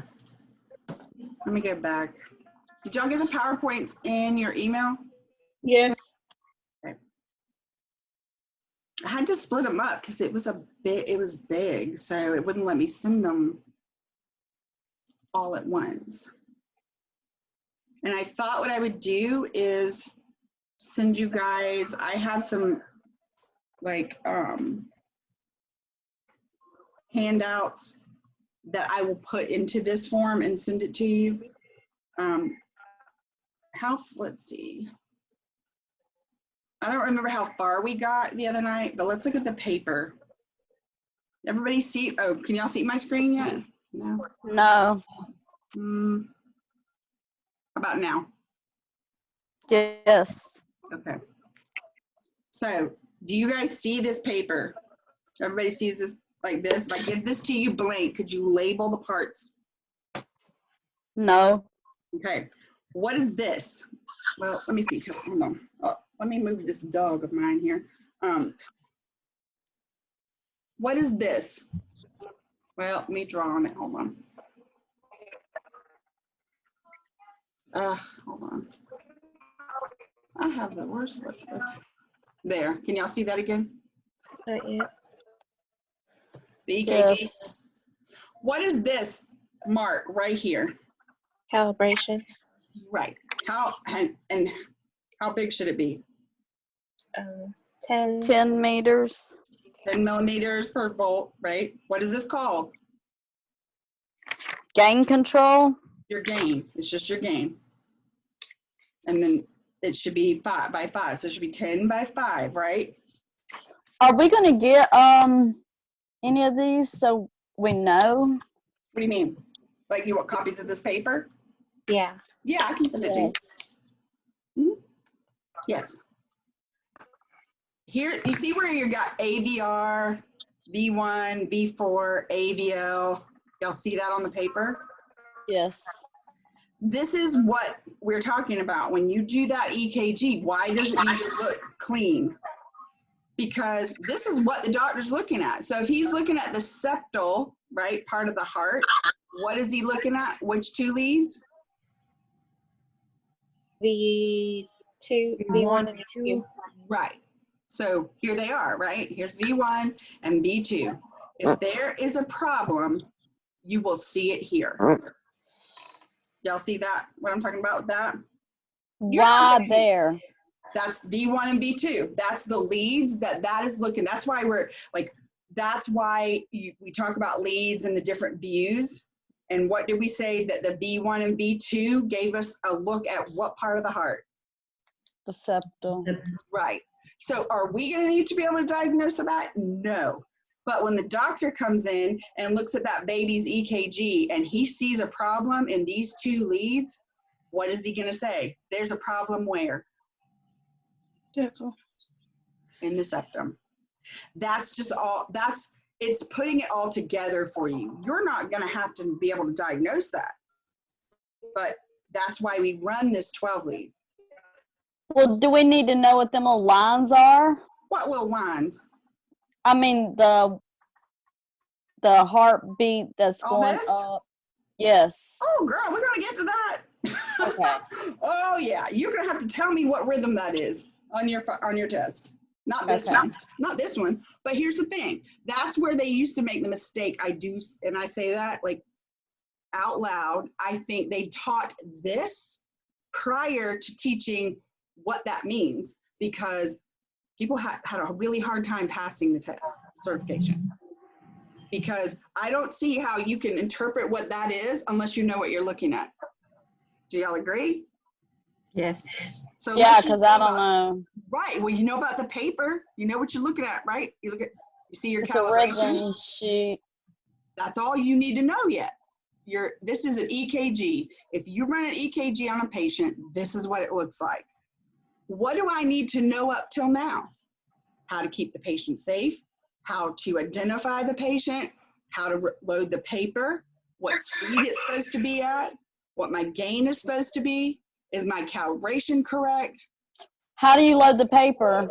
It's every machine is different. So you will go by whatever instructions are on your machine.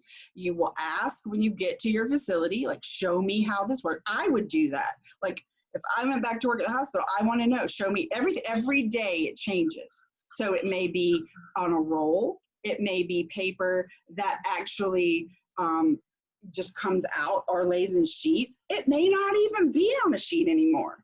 It may just be a computer that will get the image. You're going to have to look at the screen and make sure it's correct. And then you load it to the computer. Every place is different now. And it's always changing. Again, if you work at some of these places that don't ever update their equipment, you may be loading this thing yourself. But that's why, as an EKG tech, that's why we talk about troubleshooting, artifact, why you have to put your leads on right. If you had these leads on wrong, would they be able to get a good picture of what's happening? No. And that is probably the most important thing for you guys, is like, why do we stress like the placement of the leads? Because if they're not on correct, it's not going to show on your paper what's happening. And then whose butt are they coming after? Yours. So that's why we want to know about placement, because like we said, if we wanted to look at the, lateral wall of the heart, which is probably the most important, right? What leads did we say that was? One. Right? The lateral, one AVL. 5 and 6. Right. Lateral wall. Lateral. So, right. So that's the big dog, right? So if I am, and you'll see that a lot, like if the person is having an MI, you're going to see it there. So if I run this sheet, and I've been a nurse for 112 years and done cardiac, so I know if I ran this and I looked at this and I saw a problem here, like if my my rhythm looked dipped, or it went up, or it was off, and I saw it here, and I saw it here, and I saw it here. I could instantly tell you that this person was having a heart attack, and it was affecting that left ventricle, that left lateral wall, the widowmaker. That's the big dog right there. You guys aren't going to need to know that as far as diagnosing, but you need to know it so you know what it's looking at. That's all. Where it says anterior and we do V3 and V4, that's the front? Where do you see that? Like, just so we know. What is Because anterior? we know inferior's on the right and lateral's on the left. Septal is the middle. Mm-hmm. So anterior is what? The front wall. Because your front is front wall. Right, because we talked about anterior, posterior, always means Right. the same. Okay. Anterior is always the front. So the anterior part of my foot is the front, where like my, leg meets my foot, those bones up right there by your ankle in the very front. That's the anterior of my foot. Okay. The anterior of my head is here. The posterior is here. So those terms are interchangeable in anything. So anterior is always going to mean the front. So if it says the anterior wall of the heart, then you know what? It's the front wall of the heart. But do you need to know that per se? No, you're not going to diagnose this man's heart attack. You're just going to need to know that you ran this strip right. And it helps to know what you're looking at because it's on you. Like that's an important job. Like if this man came in and I did an EKG an hour ago and it looked like this, and then all of a sudden I did another one and I saw changes in these leads, would I need to notify someone pretty quick? Mm-hmm. Yeah, because those changes mean something's going on in the heart.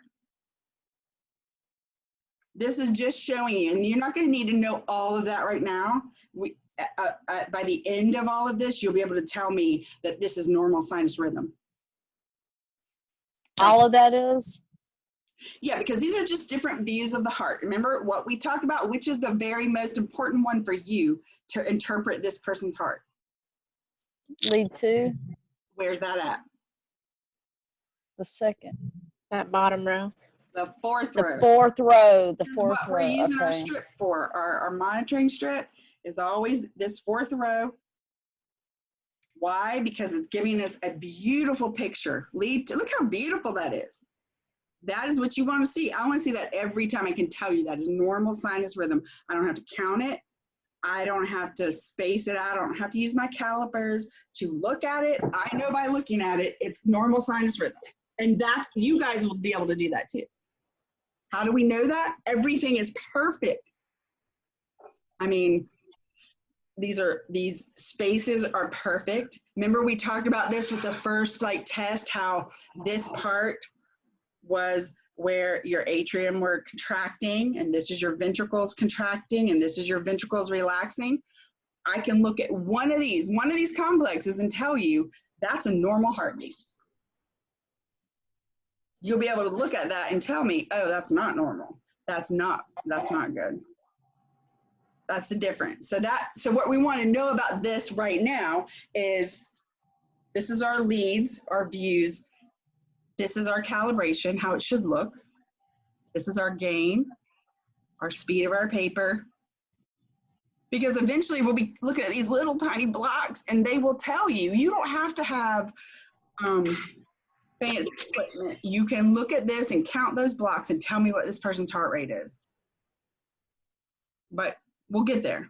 Right now, this is what we want to know. We went over the leads. We went over this the other day, didn't we? This again is exactly what we're talking about, those chest leads. That's it, just giving you a different picture of what it's looking at. When we put V1, V2, V3, V4, V5, and V6 on, that's why.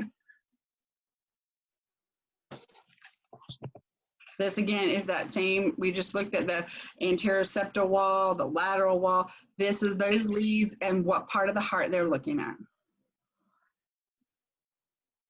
Is that making better sense to everybody when we're talking about 12 lead EKG? Yes. We're looking at 12 what? 12 views of the heart. How many electrodes are we using? 10. Right. So we're just looking at 12 different views of this heart by its electrical activity.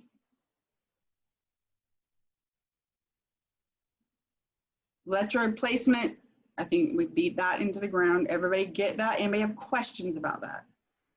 No. Do you see this? This is your limb leads. You see how they can be placed. Well, what makes them like? I got to flow. They have to be in the same spot. So if this man didn't have a right or a left arm, and we had to put it, you know, here, this one would have to go up there too. We know that. Here's the same thing about adaptations for the babies. Again, we're going to cover that more in depth, but at least you know there is a difference. Oh, that's a good one. Like, what types of situations might you require a different electrode placement? Just like we said, what if you had a chest wound? What if you had a person who was like had a PICC line over here, or had, you know, getting, you know, chemo treatments? You don't want to interrupt or be near any of that equipment. So you're gonna have an alternative. What if they have a pacemaker? Yeah, you have to stay away from the pacemaker. It's going to mess up your electrical activity. You're going to be able to tell that eventually when you get to this, you know, when you get to the last test in this class, you'll be able to look at that red paper and tell me if that person has a pacemaker or not. That one did not. You'll see the pacer spikes on it. And you'll be able to see where it spikes, so the pacemaker fired and it made the heartbeat. That's what it's supposed to do. Sometimes it doesn't work right. And those are the things that we'll talk about. But yes, if they have a pacemaker, you're going to see it on there. Are you going to ever put an electrode over the pacemaker or over where it should be? Absolutely not. So this is what I think did we stop about right here the other day? We were talking about the machine. No? Let's just go back. Artifact. Does everybody know what artifact is? A mess up in Distortion. We're going to look at different types of artifact. You'll be able to tell what it's from. You'll be able to tell why it's happening, how to resolve it. But for now, what do we need to know about it? That it's interference in our EKG. Something is interfering. Bless you. Tremors, the patient moving, they're cold, they're shivering, they, you know, somebody's got their cell phone too close, the leads are messed up. Like, you'll be able to look and see, like, oh, there's a problem here. Oh, gain control. Everybody knows what gain is, right? And standard gain is what? And is what? It's the default. Right. What is it? It's how many millimeters per volt? 10. Exactly. So the stylus, if somebody says, what's the stylus do on your machine? Makes the marks on the paper. You've ever take a lie detector test, it's the same thing. It makes those little marks. Not saying that I ever have, but that's exactly what it is. Standard gain. Why do we use gain? Why would we change the gain? Why would you change it? Doctor's orders. No. Nope. Think about it. Oh, that's the other one. Right. So if it was really short and you weren't getting a lot of like electrical signal and you wanted it to be higher, you wanted to see it, you would what? You would change the gain, right? To make it clearer. Okay. Right, or to make it taller. If you know, sometimes you get an EKG and it's like these little short little like complexes and you're like, what the heck? Well, you just have to increase the gain. Sometimes a person's heart doesn't give out a good signal or doesn't beat really hard or your leads are old. But if you can't see a good like, you know, 10 millimeter like height on that, if you can't see it, then you would increase the gain. The gain has to do with that tall, complex, or short. What makes it wider or narrower? What setting on your machine makes that complex wider or narrower? Speed. What is your standard speed? 25. Right. When would you turn it to 50? Doctor's orders. And why would he order that? To get a better view, like for a rapid heartbeat. Exactly. I don't know who said that, but that was very good. It's Jess. Oh, okay. I see it. I only have like 4 like things on my screen. I'm sharing the screen. I can only see like myself and 3 people. I don't know why it does that, but powering your machine, that should be pretty like common sense. Demonstrate proper setup of EKG. Okay, so if we were in the lab, we would do this. We would 2 by 2, we would go into the lab and we would check ourselves off on how to set up the EKG machine. First of all, you're always going to make sure that it's clean, which it should be when you put it away. But you're going to make sure that your lead wires are plugged in if they're not already done. Do you want to put the electrodes on first?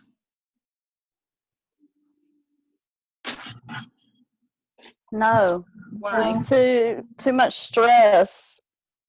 What do you mean? Putting pressure when you Pressure from the wires. Right. You answered the question correct, but maybe my wording wasn't right. So would you put the electrodes on the lead wires first? Yes. Yes. Because then they're already snapped in. Some of them hook in, some of them slide. Everyone is different. The machine at school is different. It has a little clip that you just have to figure out what electrodes you use and how they work. And that's when you ask, especially if you're new. And you would put them on first because then you're not having to press down on this person. That can be painful. So yes. You want your pre-printed grids. What we do need to know about that grid is they are made up of 1 millimeter blocks. So those little tiny red blocks are 1 millimeter. So again, if you want to calibrate and make sure that that calibration is right, how many should you have in that calibration? If it's 1, you want how many? 5 blocks. 5. So it should be 5, right? Your calibration should be 5 millimeters by 10. That little square at the beginning should be 5 by 10. Each of those little blocks is 1 millimeter. If you can tell me this stuff, you'll do fine on that part of the test. See how this changes when you have it at 25 and you have it at 50? Yes, it's spaced out. This is 25, it's going along. But if a doctor wants to look at this heartbeat more detailed because you got what is really going on, you would put it to 50 and look what happens. It widens that out so they can really look at it. Do we need to look at it? I don't want to look at it. I just know what to do.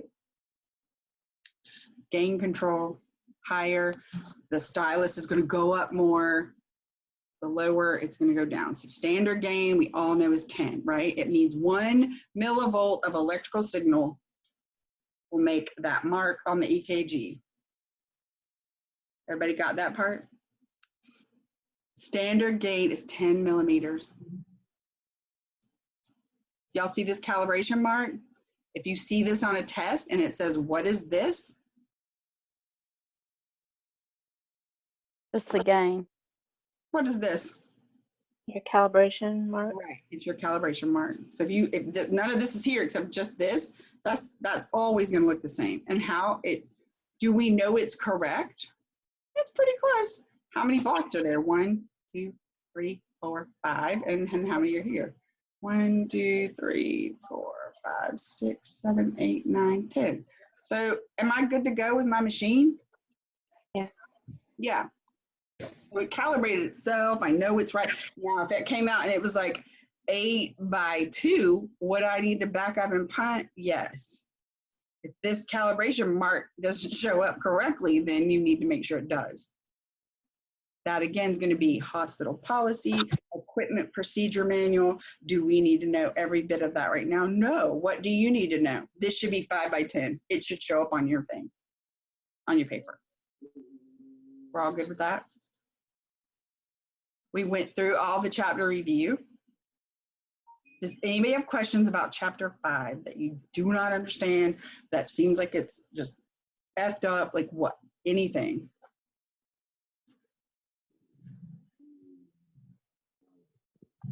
So y'all all gonna be on chapter 5.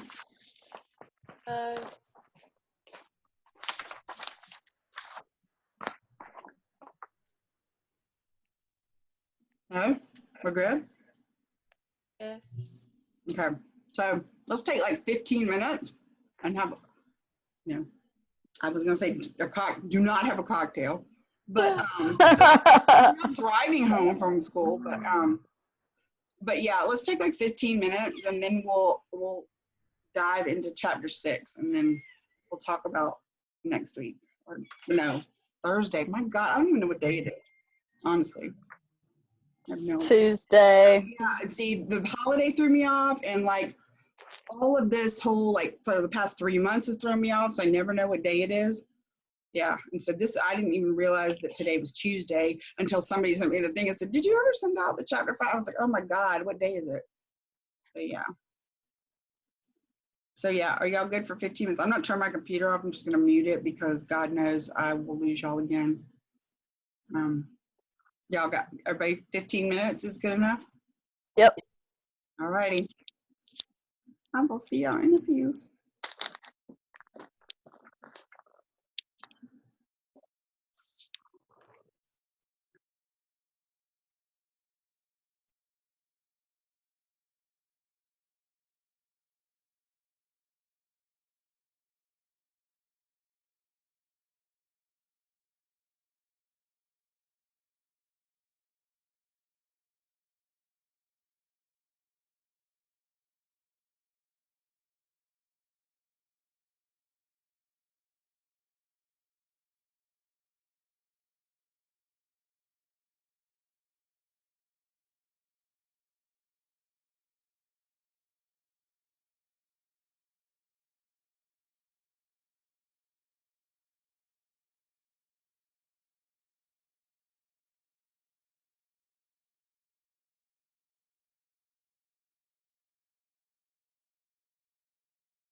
Hello. Hi. Everybody enjoy their break? What was it? Yes. Took like 2, I felt like it was like 1 minute.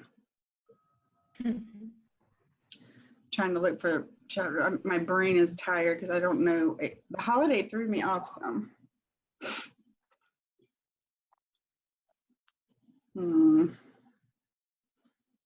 What the heck?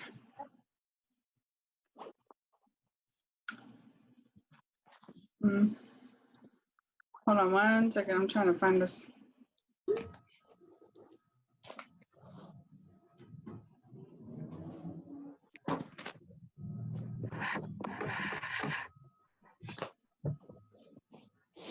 Everybody's brain hurt after that? No, not as bad as last time. Good. I know sometimes it's just, you just have to back up and like re-look at it and decide what you need to.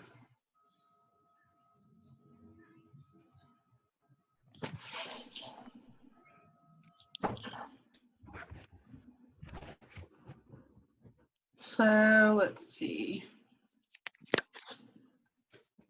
I don't know how far we'll get with this. We don't have an outline for chapter 6. No, I'm just going to look at it with the PowerPoints with you guys, and let's just look at, because you're going to read chapter 6 and you're going to do the review questions, which I'll send you. Let me just shut some of this off here.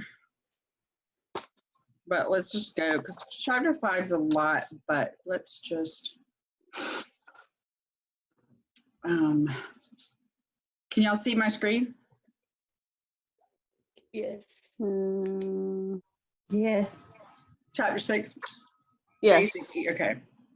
So I'm just gonna scan over it, and then while you're reading chapter 6 and doing the review questions, you can bullet point some of these things, and then I'll send you an outline, or I'll send you something to go by. Because I remember that a lot of this was like case study stuff, and then, okay, so basically this is where all of your critical thinking comes in, and the safety stuff, and clearly we need to do better for that. But these are, let's go back here. I'm sorry. Okay, so this is all going to be like putting it all together. You know, we talked about first, like how your identifiers, how to, put the EKG on, those kind of things. But you're going to also have to know how to troubleshoot, and know a lot of the stuff is common sense, and you just don't overthink it. Okay, that's the main thing with like these. Okay, clear communication. Oh, that's pretty obvious. What if the person doesn't speak English? That's pretty clear. What are you going to do? You're just going to go in there and slap that on them and proceed? No. So again, it's really using like what you already know, right? You're going to have family and interpreter. Now, can a family member interpret medical information for you? No, like they can't. You have to get a provider, like interpreter. Patient identifiers, you're going to see that over and over and over. So just remember, the patient should be the one to provide the identifying information, not someone's spouse that's speaking for them. They're, you're an adult. If your parent is in there, they should be the one answering your questions. If they are not, you need to find out why. Maybe there is a problem, maybe they're impaired, maybe, whatever, but if they are able to speak for themselves, then they are the ones who need to answer your questions. Barcodes, bracelets, again, what are you going to refer to? Your company policy or your facility policy. Again, if that's a question and you have an answer, and one of them is, I'm going to refer to my company policy, that's generally the right question. The right answer. Everybody got that?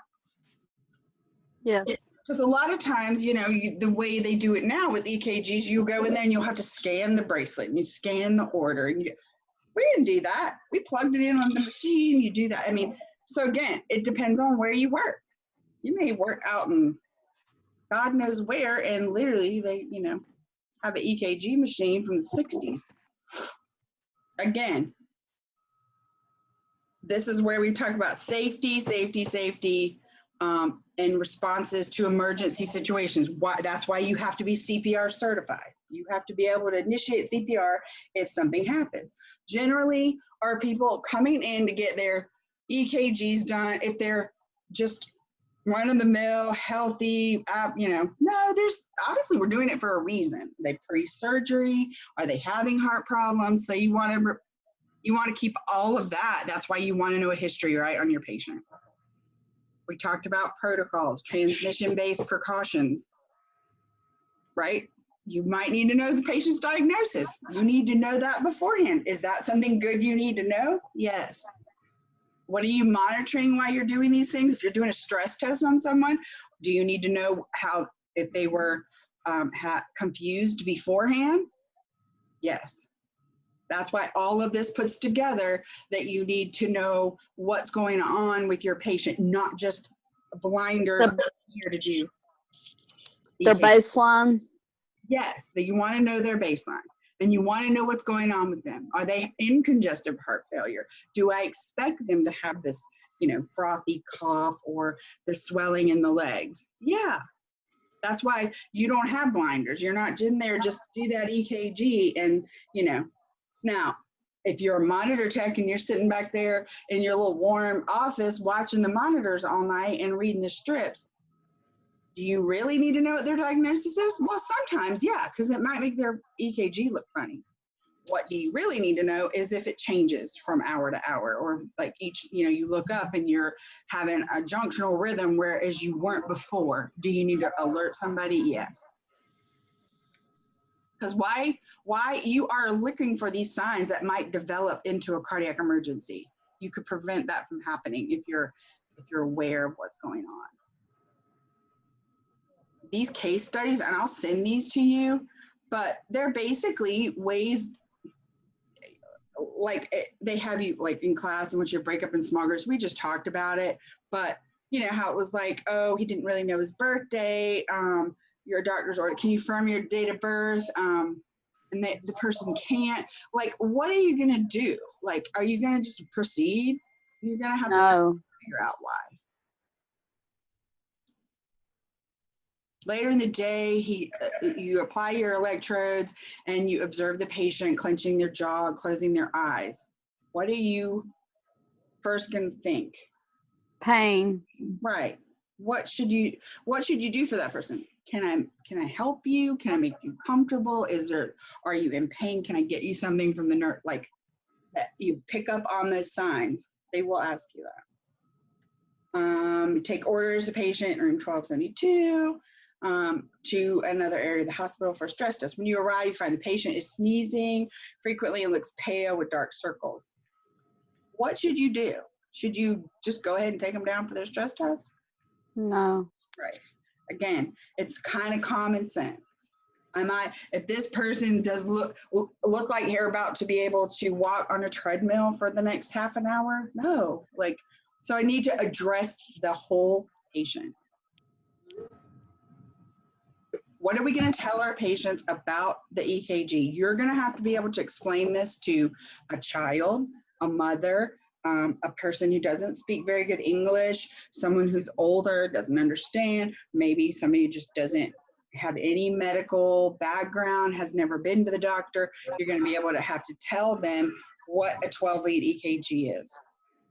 Is it invasive? That's a lot of time patients want to know. Like, is it invasive? Like, what are we calling that? It's not, is it? It's non-invasive. It's painless, right? Although, might pull your hair some. Male patients may need to have their hair clipped to ensure electrode contact. And we want to tell the patient what we're looking for: heart rate, speed, rhythm, patterns. So you need to be able to answer those questions, again, that are within your scope of practice. We've heard that before, right? That is like what you are certified to tell someone. Are you allowed to look at that EKG, even though you will be able to do it by the end of this class and say, oh my God, you're having a heart attack? No. Oh my God, you have a junctional rhythm, or oh my goodness, the only part of your heart that's beating is your left ventricle. You probably should call in your family. No, like you may know that, but you're not allowed to tell them that. A lot of times, nosy patients like me will want to see their relative, or they'll be looking over your shoulder. I mean, you're not going to fight somebody, but are you going to willingly like say, here, you're going to, no, I mean, it's really not, it's that person's record. I mean, I can't help but you look over my shoulder, but I'm going to, I'm going to turn the blind eye. So we know that. What do we need to know about this when we do an EKG on a pediatric patient? So what are you going to tell? Are you going to tell them like, oh, it's non-invasive? No. Most of us here are old enough to either have kids or have ever dealt with a kid. You're going to tell them in a language that they understand. It's just that simple. It doesn't hurt. There's no needles. Let them look at the machine. Let them look at the equipment, touch it, play with the sticky things, whatever works. How about patients who are developmentally disabled? Now, that sometimes is a little bit more difficult because they might not be able to understand. So it's really difficult. So there's where you're gonna, especially even if it's an adult, like a lot of times you'll ask the people to step out of the room, but you will want a caregiver to be there. Psych patients, of course, my favorites. So that you're gonna have like that backup. You're never gonna go into a situation that you're cautious without asking for help. So if the patient, yeah, what happens if they become violent or something? Do you just stop? Yes. And the best way to approach like a psych patient who becomes like combative is to back out of their space, is to let them take it off, let them, is to just give them that control for that moment and take a very non-aggressive approach. That's fine.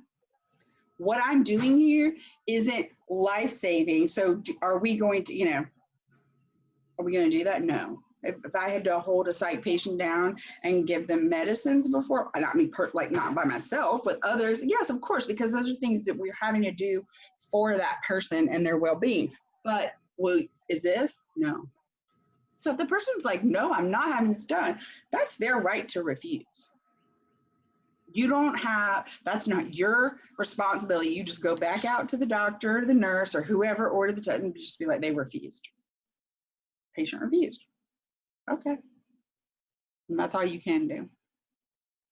And you would know ahead of time if the patient was combative. Usually, like, especially with psych patients, they're not going to have you go in and do that. Like most of the time, like the nurse will do it, or, or the tech will do it if they're trained to do it. And you don't have to put yourself in a situation that's dangerous.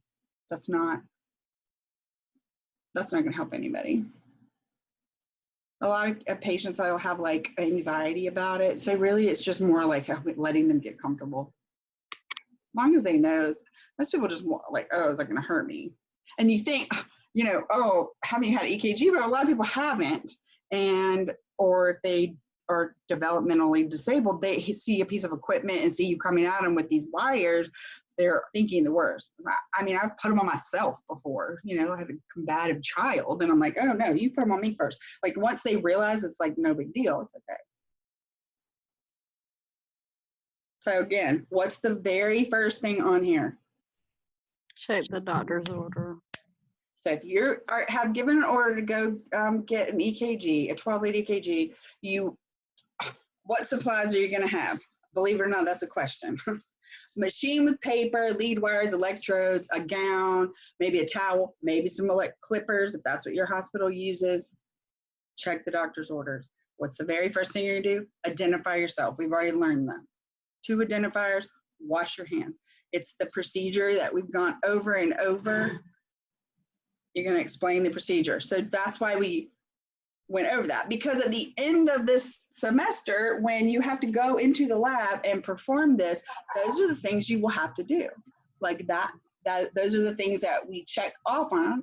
Not really sure how we'll do it this year, but that's what you're being checked off on.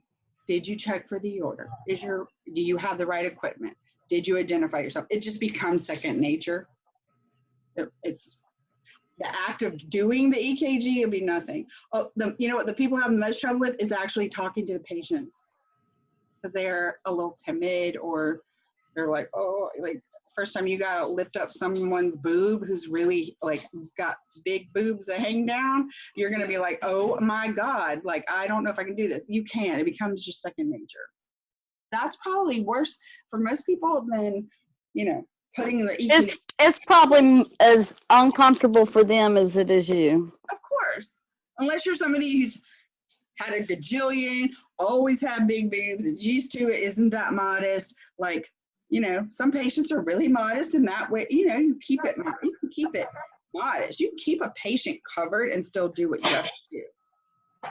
I would just be like, whatever, let's just get on with it. Like, you know, because, you know, you get to that point where you don't care. But again, that's a lot of, like, that's the biggest issue. Once you get over that, like when you get to clinicals and you do a couple and then you feel more comfortable, the more comfortable and the more sociable you are with your patient.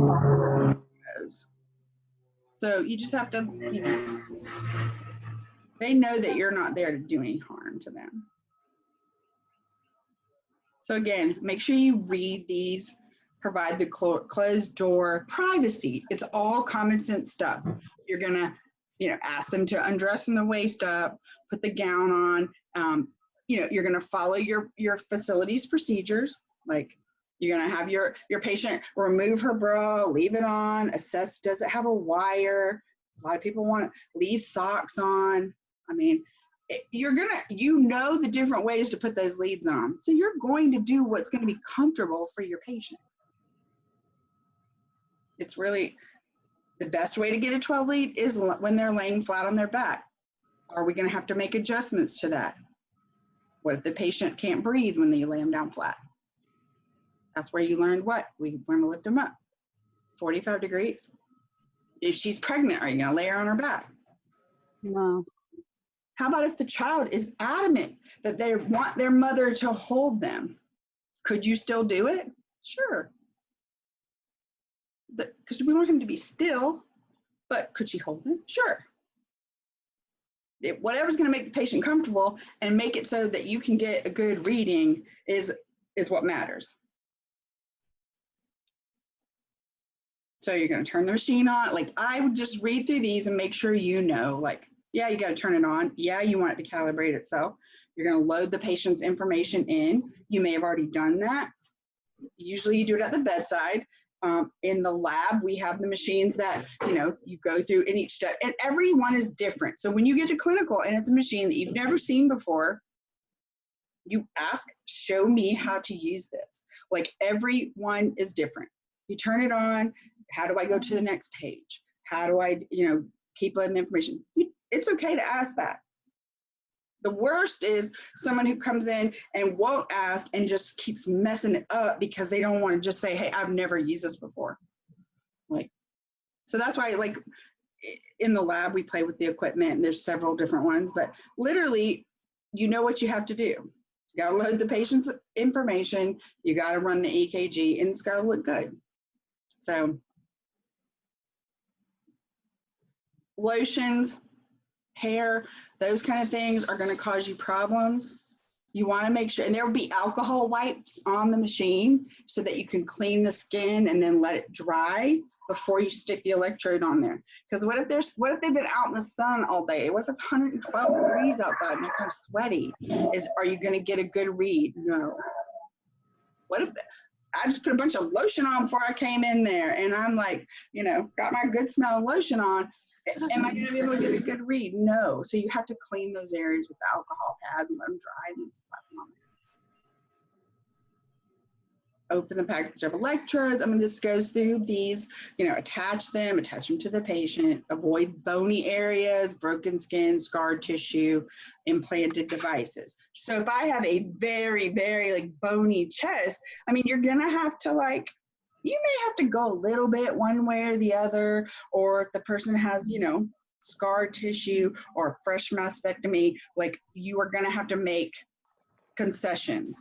But again, as long as you know where those leads are supposed to go and what I can do to make, you know, amendments for that, it won't be a problem. And if it is, you ask, you say to the doctor, how do you want me to get this? The person has a gunshot wound to the entire chest. Like, I'm gonna do my right and left limb and my right and left leg, right? My arm, my leg, and my chest ones. Well, I'm gonna try to get them on as best as possible. But again, are you actually gonna be doing those kind of tests? Not really. Those will be in the ICU. They'll be hooked up to monitors. They won't need an EKG. So, as long as you know what, like, here, you push the green light. Again, we would look at all this on the machine, but if you read through these, you're just doing the, like, just what it's showing you. You're making sure that it's clear. It'll show you like a green light. This is green light, but your machine, I think our machine has like a blue light or a print light, and it's like when the leads have all showed up clear, you can print it. It'll give you your pretty like report. So what are you going to do first? You're going to look at that EKG and you're going to look for anything, which we're going to look at later on. But what are you looking at? If you see something on there that looks like a lethal rhythm, what are you going to do? Are you going to wait? Inform somebody. Quick, right. You're not going to wait. If you see somebody in like a 3rd-degree heart block, that's really like getting to the point where they're not perfusing at all, you're not going to just wait until you get that back to the chart and load it or put it in the computer. You're going to call someone. So that's why it's good for you to recognize those, be able to read those strips, be able to look and see, is there a problem? And this, like it says here, we'll go over that in the later chapters, but you are looking for that. You're looking at it not only to make sure it's clear, but to make sure there's no like lethal dysrhythmia, no changes from before. Then you're going to take the leads off. Don't pull or rip unless they've been really mean to you. Then you just rip it off really quick. I didn't say that. I'm just kidding. Oh my God, this is all recorded.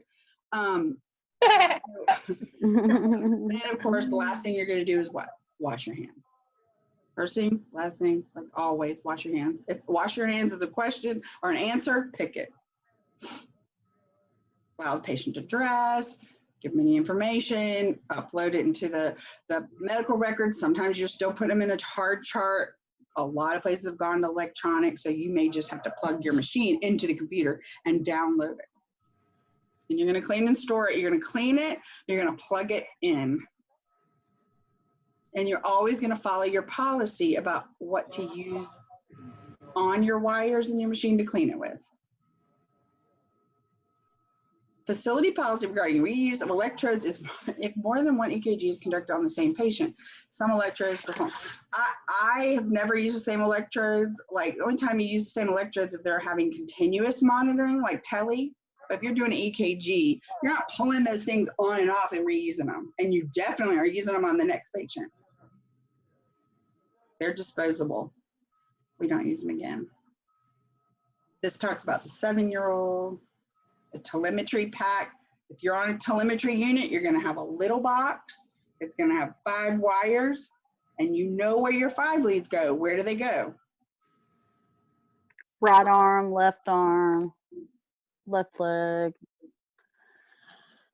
right leg, and V1. Exactly. So if you're on a telemetry unit and you have to hook that patient up to a monitor, you're getting a telepack out, you're getting some electrodes, and you're putting a 5 lead on them. They wear the little pack. Y'all probably seen it in their gown pocket, around their neck. They have a little strap. Again, those are not reusable. Like these patients wear them around their neck, the little pack things, those have to go in the garbage. Telemetry monitors sit in a central monitoring station. So just remember that if you see central monitoring station, that is key for a telemetry unit. Applying the telemetry pack is just what we just talked about. You always make sure they have fresh batteries because you as the monitor tech, you're going to be able to tell when the batteries are dying, and then you're going to have to go change them out or tell somebody to change them out, and it's just a pain. But again, you're doing the same thing, identifying yourself, the patient, You're washing your hands, you're putting on your glove, your PPE, and you're applying the 5-lead EKG to this patient. So if you see telemetry pack, you should automatically think telemetry, central monitored, and how many leads are we putting on? 5. How many? 5, right. Everybody's going to sleep on me, I can tell. No. See, skin care, it's all the same over and over. Telemetry, 12 lead, you're still doing the same procedures. Verify the rhythm. That's if you're on telemonitor, you want to call down and say, hey, are y'all seeing a rhythm? Because then you know it's transmitting. If you're not, then you just have to go all the way down there, find out. You have to go all the way back. Again, review these. Nuclear stress test. We talked about why would you do this? Why would you do a nuclear stress test? Because they People can't that exercise. Right. They may not be able to do it. So what do they do in a nuclear stress test? They inject this like radioactive substance, and it shows up in the bloodstream, and it traces through the heart, and it will let the doctor know what's going on. It can show you blockages. It's really cool. Age predicted maximal heart rate. You will see this. In fact, I didn't see it on several of the certain tests that I looked at, but the PCT test I did, it was in the book. So it was in one of those instruction manuals for the PCT test that wanted you to calculate age predicted maximal heart rate. The easiest way to remember this and to calculate it is you always start with 220 and you subtract the patient's age. So when you get that number, 85% of that rate is the target rate for stress test. There's no easy way to remember that other than everybody starts with 220. You subtract the age. So if you have a 20-year-old having a stress test, what is their age predicted maximum heart rate? 200. Well, nope. Because what are we doing? We're taking their age, 20, subtract it from 220. So that's 200. And 85% of that is their target rate for stress testing. So what's 85% of 200? Anybody quick with the math? Just do 200 times 0.85. 170. 170, exactly. 170. Will you be able to use your calculator on the CERT test? No. Your phone? No. You won't be able to use the calculator on the computer you take it on either. I haven't had anybody tell me they had to do that. But again, if I say to you, what is the age predicted maximum heart rate? What is that? It's the target rate you want your patient at for their stress test. So if a 20-year-old comes in and they're on that treadmill and their heart rate is only 100, are we wasting our time? Yes. Yeah, why? Because we're not at his target heart rate for this stress test. We need your heart rate to get up there so we can look at it, so we can see what it's doing. At 50 years old, 220 minus 50 is what? 170? 7. So what's 85% of 170 is what?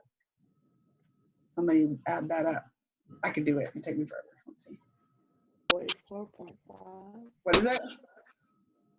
144.5. So right, I should get up to 144. If I get up to 240, are you going to stop the test? Yes. Yeah. If I never get above 80, what you going to do? Are you going to go talk to the doctor? Why? Because I may have medications that don't let my heart rate get up that high. Some blood pressure meds, cardiac meds, they may not let your heart rate get up that high. That's when it's the doctor's call. That's fine. Usually they're going to be like, it's fine. But again, what do you need to know about it? It's just the maximal heart rate that shows you the best possible outcome of that stress test. Does that make sense to everyone? And that's how you figure it. 220 minus age times 85%. I don't know who came up with that.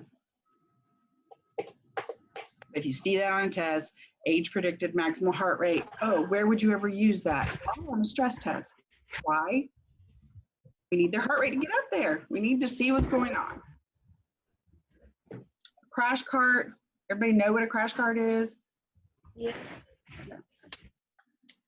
You won't be required to stock it or know what's in each drawer. But if somebody says go get it, you should be able to go get it. So you will want to know where that is. If you have your day of orientation and nobody asks you like or shows you where it is, ask. It looks fabulous because somebody codes and they say, hey, you know, Karen, go get a crash cart. I don't know where it is. Right. So yeah, always know where it is. Stress test. We've talked about that. What does it do? It assesses heart function. It predicts future problems. It helps to plan if somebody's going to have like a bypass surgery. They use it for patients because they want to see more about what's going on with the heart. That's what you need to know. Somebody asks you, I'm having a stress test today. Why is that? They just want a more in-depth look at your heart. And what do we need to know about this patient while doing the stress test? Their baseline. Of what? All their baselines, but what's the one thing we just talked about? If they're on meds. Determine target heart rate. Yeah, you're always going to want to know if they're on meds, but yes. Age determined target heart rate and stress test go hand in hand. Do you need to know someone's age determined heart rate if they're having a Holter monitor? No. No, because we want to push them to their target heart rate. The target heart rate, if you take a cardio class and you want your target heart rate to be 120 because you're not burning energy, you're not pushing your heart to the maximum like capacity if you're not at your target heart rate.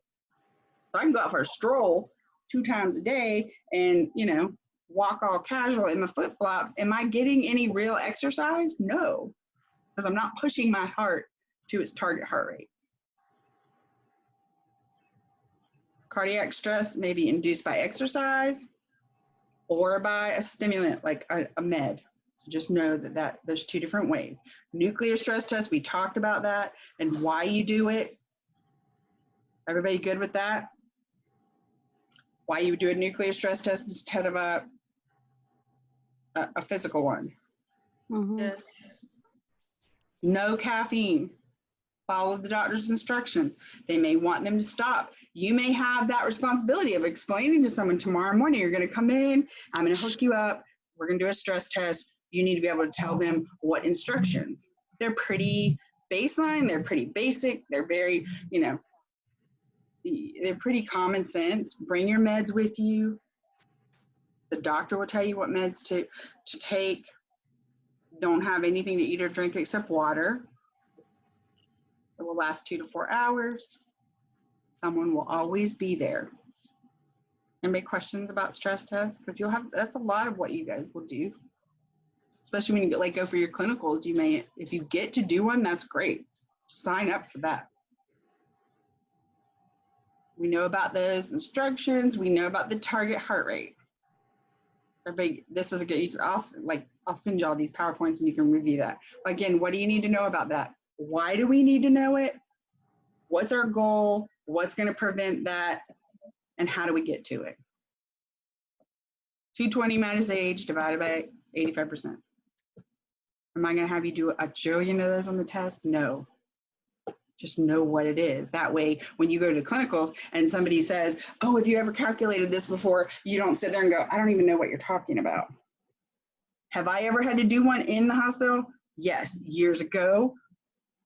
Now it's pretty computerized, but again, not if you're working out in like Fairfield County. So again, you want to know what it is. Safety measures, you always know your CPR, where your crash cart is, where your defibrillator is. If your patient has any of these symptoms, what are you going to do? Stop the test. Dizziness, chest pain, shortness of breath, increase in your blood pressure over 10 or diastolic over 10, systolic blood pressure greater than 250. I would hope that everyone sitting here would say, oh, it's 250, we should stop the test. Right? not let's keep going. Like if you're doing it and somebody's literally like just stop breathing during the test, do we start performing CPR ourselves? Call a code. If you're in there by yourself, you would call a code. But yes, you would initiate CPR. But you're going to call a code because you got to get help, right? But yes, you would get them safe and you would check just like you would for CPR, check for a pulse.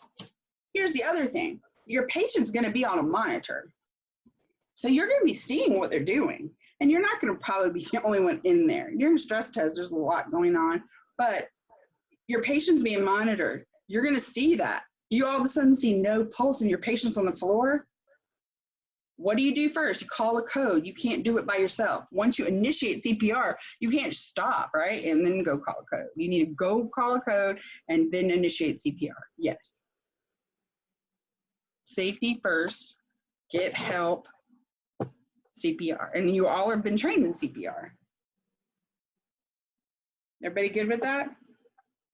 Safety first. If you even question what's going on with your patient while you're having a stress test, you would stop. Get them to safety, and then you would go and ask. I'm stressing safety because that's clearly what I didn't stress before. I don't know, but yeah, everybody did well. That was the one part. So again, if the patients start having really bad leg cramps, you're going to make them keep going? No. Again, it's pretty severe fatigue. No. Severe diaphoresis. Does everybody remember what that means? That means they're Sweating. a whole lot. I'm sorry?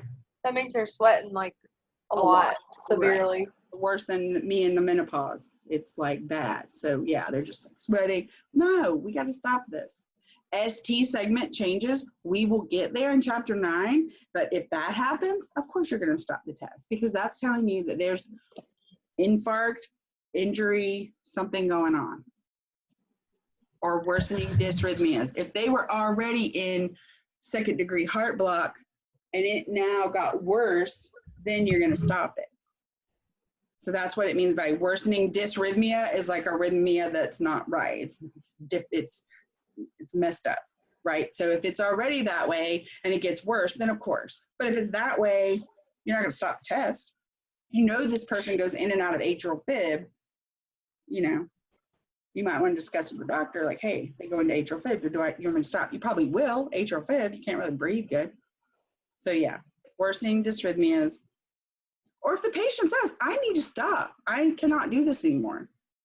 That's his right. If you tell him, no, we have to continue this with the doctor, you have just like basically restrained that patient. No, I'm jacking the treadmill up. You can't get off. Go. No, keep running.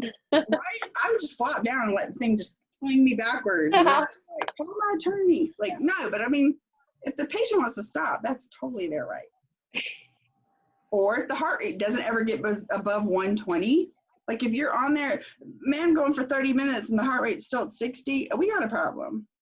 They're probably on meds that are keeping his heart from doing that. So again, those are the things you have to pick up on.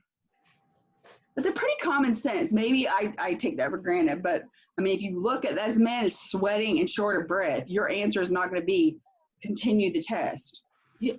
What? Like, you don't need to be doing this if that's your answer. So again, here's your equipment that you need to do a stress test. Treadmill, bike, machine, wires, you know, blood. Everybody knows what this word is. Sphygmomanometer. I can never say it. Sphygmomanometer. Is that the blood pressure reader? Yep, it's the blood pressure gauge. And a pulse ox. Pulse oximeter. What are we measuring with the pulse ox? Oxygen. In the blood. Right. So we need to know that. If the man's SATs are 95 when he comes in, and all of a sudden he's doing his stress test and it drops to 85, are we going to continue the test? Nope. Right, because what's happening, he's not getting enough air, not getting enough oxygen. Wash your hands, explain the procedure, calculate the target heart rate. Again, if I was new to a facility and a doctor said, go do your EKG or stress test, I would ask, do you want me to calculate the target heart rate, or are you going to tell me what? Usually the doctor will tell you what it is. But again, that you have to know it. Follow steps 5 through 15. Place them on the right leads. Okay, you're doing a stress test. Are they going on the limbs? They're going where? Where are the limb leads going? On the limb. On the torso, right? Because you're moving your arms and legs on a treadmill. Are you going to get a good reading? No. No, and the doctor's going to it's going to be on you. So yeah, no, never do that because you're getting that artifact. You'll never be able to see heart rate. So yeah, no. You're going to put on their blood pressure cuff. You're going to get a baseline blood pressure. You are going to let somebody know when they're ready. And then you run your EKG. And actually, it depends on what the doctor orders or your facility, but you may run it every 3 minutes, every 10 minutes, every 5 minutes. Like, just again, part of your facility. So you're doing exercise. What are you looking for? Heart rate, blood pressure, respiration, your same vital signs changes. And if they change dramatically, then you stop the test and you go get someone. So you continue to monitor, and actually it will be your facility's policy, but usually after the test, you will continue to monitor until they return to baseline. If they don't, that's a problem. If they don't return to baseline within 15 minutes, then what are you going to do? Get someone. What would that usually mean if they're not like returning back to baseline? Like maybe their lungs aren't sufficient, maybe their heart isn't functioning properly, like, you know, your homeostasis isn't on. Like, what if they sweat a lot during and they start to lose potassium, then that can make your heart rhythm go. Like, obviously, that homeostatic process is not happening correctly because you should return back to baseline. And if you don't, then something is not working properly. It's usually a heart issue, lung issue. You put all this pressure on your heart and it can't function. It may take somebody longer, you know? Yeah. All of us that have been sitting our butts at home eating for the last 3 months, we're gonna get out there and go for a run the first time, and we're gonna probably breathe like we're dying, bent over for 20, 30 minutes. Is that normal? No, but yeah, in this situation, yes. Because that's just what's going to happen. But a normal person, like, it should just recover pretty quickly. Older people, not going to recover as quickly. Blood pressure may stay high. Sometimes exercise will drop your blood pressure. So you have to watch for Really? that. Yep. So, you know, a person can go out and run and their blood pressure may go down because their heart's just working so good. You generally see that in people who are not healthy, but healthier people, sometimes it will drop it. So you have to watch for that. You're going to let somebody get up and leave the test area when their blood pressure has plummeted to 90/40? No, because when they stand up, they're going to fall down. Unless that was their baseline. Again, that's why you're asked a million questions about baseline, and you will see that on the certification. Okay. Everybody else got that part, stress test, the Holter monitor. That's something we would look at in the lab. What do we need to know about this? What is a stress loop? That's the main thing about looking at these monitor lead wires. Why would you want a stress loop? Anybody know what a stress loop is? So if I have a monitor on, say I have an electrode, right, and have a wire, and the wire is constantly pulling down, what's going to happen to the electrode? It's going to come off. Off. A stress loop is basically, and there's a picture of it in your book, but you loop the wire like up and you tape it down, because then when it's pulled, it's pulling on the bottom of that loop. That's all it is. So really, if I'm walking around, it reduces that pull, so you're not getting that straight pull. You're just making a little loop and taping it. That's all a stress loop is. It just doesn't cause that, you know, pull straight on the, and I think there's a good picture in your book of a stress loop. That's all it is.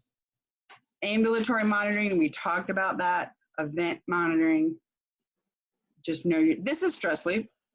This, you see how here, if you had it on, it's just going to pull straight away from this. But if you loop this and tape it down, especially a person who's active, this tension is going to pull here, right? It's not going to pull, all the tension isn't going to be right here. It's going to loop. So it's going to, the tension is going to be here. That's a stress loop. Everybody get that? Pretty easy. Stress loop. Oops. Holter monitor. We talked about that. Skin prep. What to instruct them. Just go over your guidelines of what the Holter is. Are you gonna? What if they say I need to take a shower? Have they listened to your instructions? Like if they say No. shower, no. That was actually one of the questions on the test that I looked at last year. How do you know your patient needs more teaching? The patient says I can wear this monitor in the shower. Clearly he needs more teaching. So you're gonna have to stay there until he understands you cannot get this monitor wet. You don't remove the lead wires. If they fall off, you notify the doctor's office. It's pretty basic. Just read this Holter monitor instruction. It's basically what you would be telling the person if you were giving them instructions. Most facilities have printed instructions for you to give them, a book or whatever. Applying an ambulatory monitor is the same thing as everything else. Identify, explain, wash your hands. You have an order. Privacy, electrodes, putting it on. It's the same information over and over. It's just you knowing the difference in an ambulatory monitor and a telemetry monitor.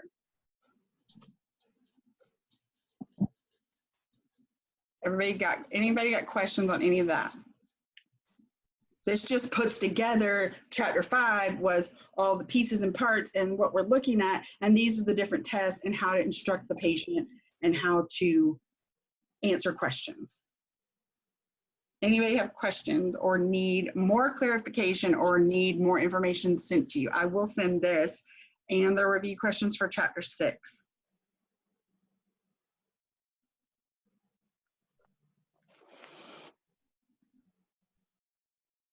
Everybody good on that? Yeah. Yeah. We zoomed through that, but we'll go back over it on Thursday. We may have, I don't know. Are you, I was thinking we might have our test on Thursday, like night, like at halfway through class and then have the test, but. Is the test going to be on 5 and 6? Because again, 6 is more of your instructions, your stress test, the things you're looking at, we go over, and what we may do is just review on Thursday, and maybe we'll have, maybe we'll do like a quiz in class and have a way for you guys to place the electrodes on the blank sheet, because I really need y'all to get that understanding of where things go. So I'll come up with something for that. But we'll just plan on having our test on these two, because I really need these two done and over with by the time we go into 7, 8, 9 are like the big ones. So 7 is going to really be getting into like measuring and the paper. So what we'll do is we'll start that next Tuesday. But I'll make sure you guys have all the equipment. We'll have our test on I guess we'll have our test before Tuesday. So what we'll do is we will finish going over 5 and 6 and we will review, and then we will end class early, and you can study and take the test before class on Tuesday, or you can take it and we'll start 7 on Tuesday. I just don't want to delay starting 7 when this stuff is, if you need more instruction or help on this, then let me know. But we'll go over it again on Thursday. The test will be due before Tuesday at 6 o'clock. Because I don't want to take too much like Tuesday's class time when I need to get y'all to, like, it's just different doing it like this. So I feel like we need to get to but again, I'm not trying to rush y'all through this. So if you have questions, you have my information. You can call, text, email. do not hesitate. So if you feel like it went too fast, you need clarification, all you have to do is ask for it. There's no excuse for like, oh, we just, it's so much information. Well, okay, but we can go through it again. Are y'all good with that? Mm-hmm. Work on 6. I'll send y'all the stuff now. Did I send 6? No. No. Okay. I'll send all that now. Review chapter 5, work on chapter 6, and we will review again on Thursday. And we'll do some quiz about placement and machine and that stuff we would normally do in the lab. So I'll come up with something. Everybody good with that? Yes. Yeah. Okay. Mm-hmm. I hear babies. It's time for babies. Yeah, that's my child. I'm so sweet. All right. Y'all let me know if you need anything, and I'll send this stuff now. And don't have. Oh, hi, bud. Aww. Hi. Oh, he's shy. You sure are handsome. Being a What's his monster. name?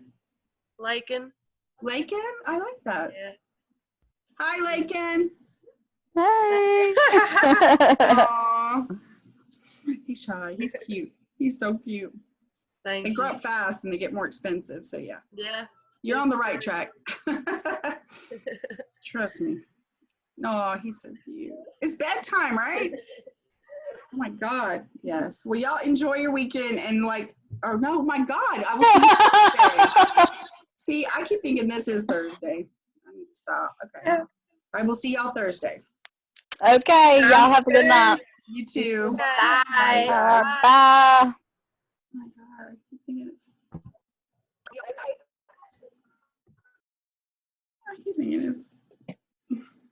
I keep thinking it's like Thursday already. I know, it's crazy. Oh no, I think my mouse died.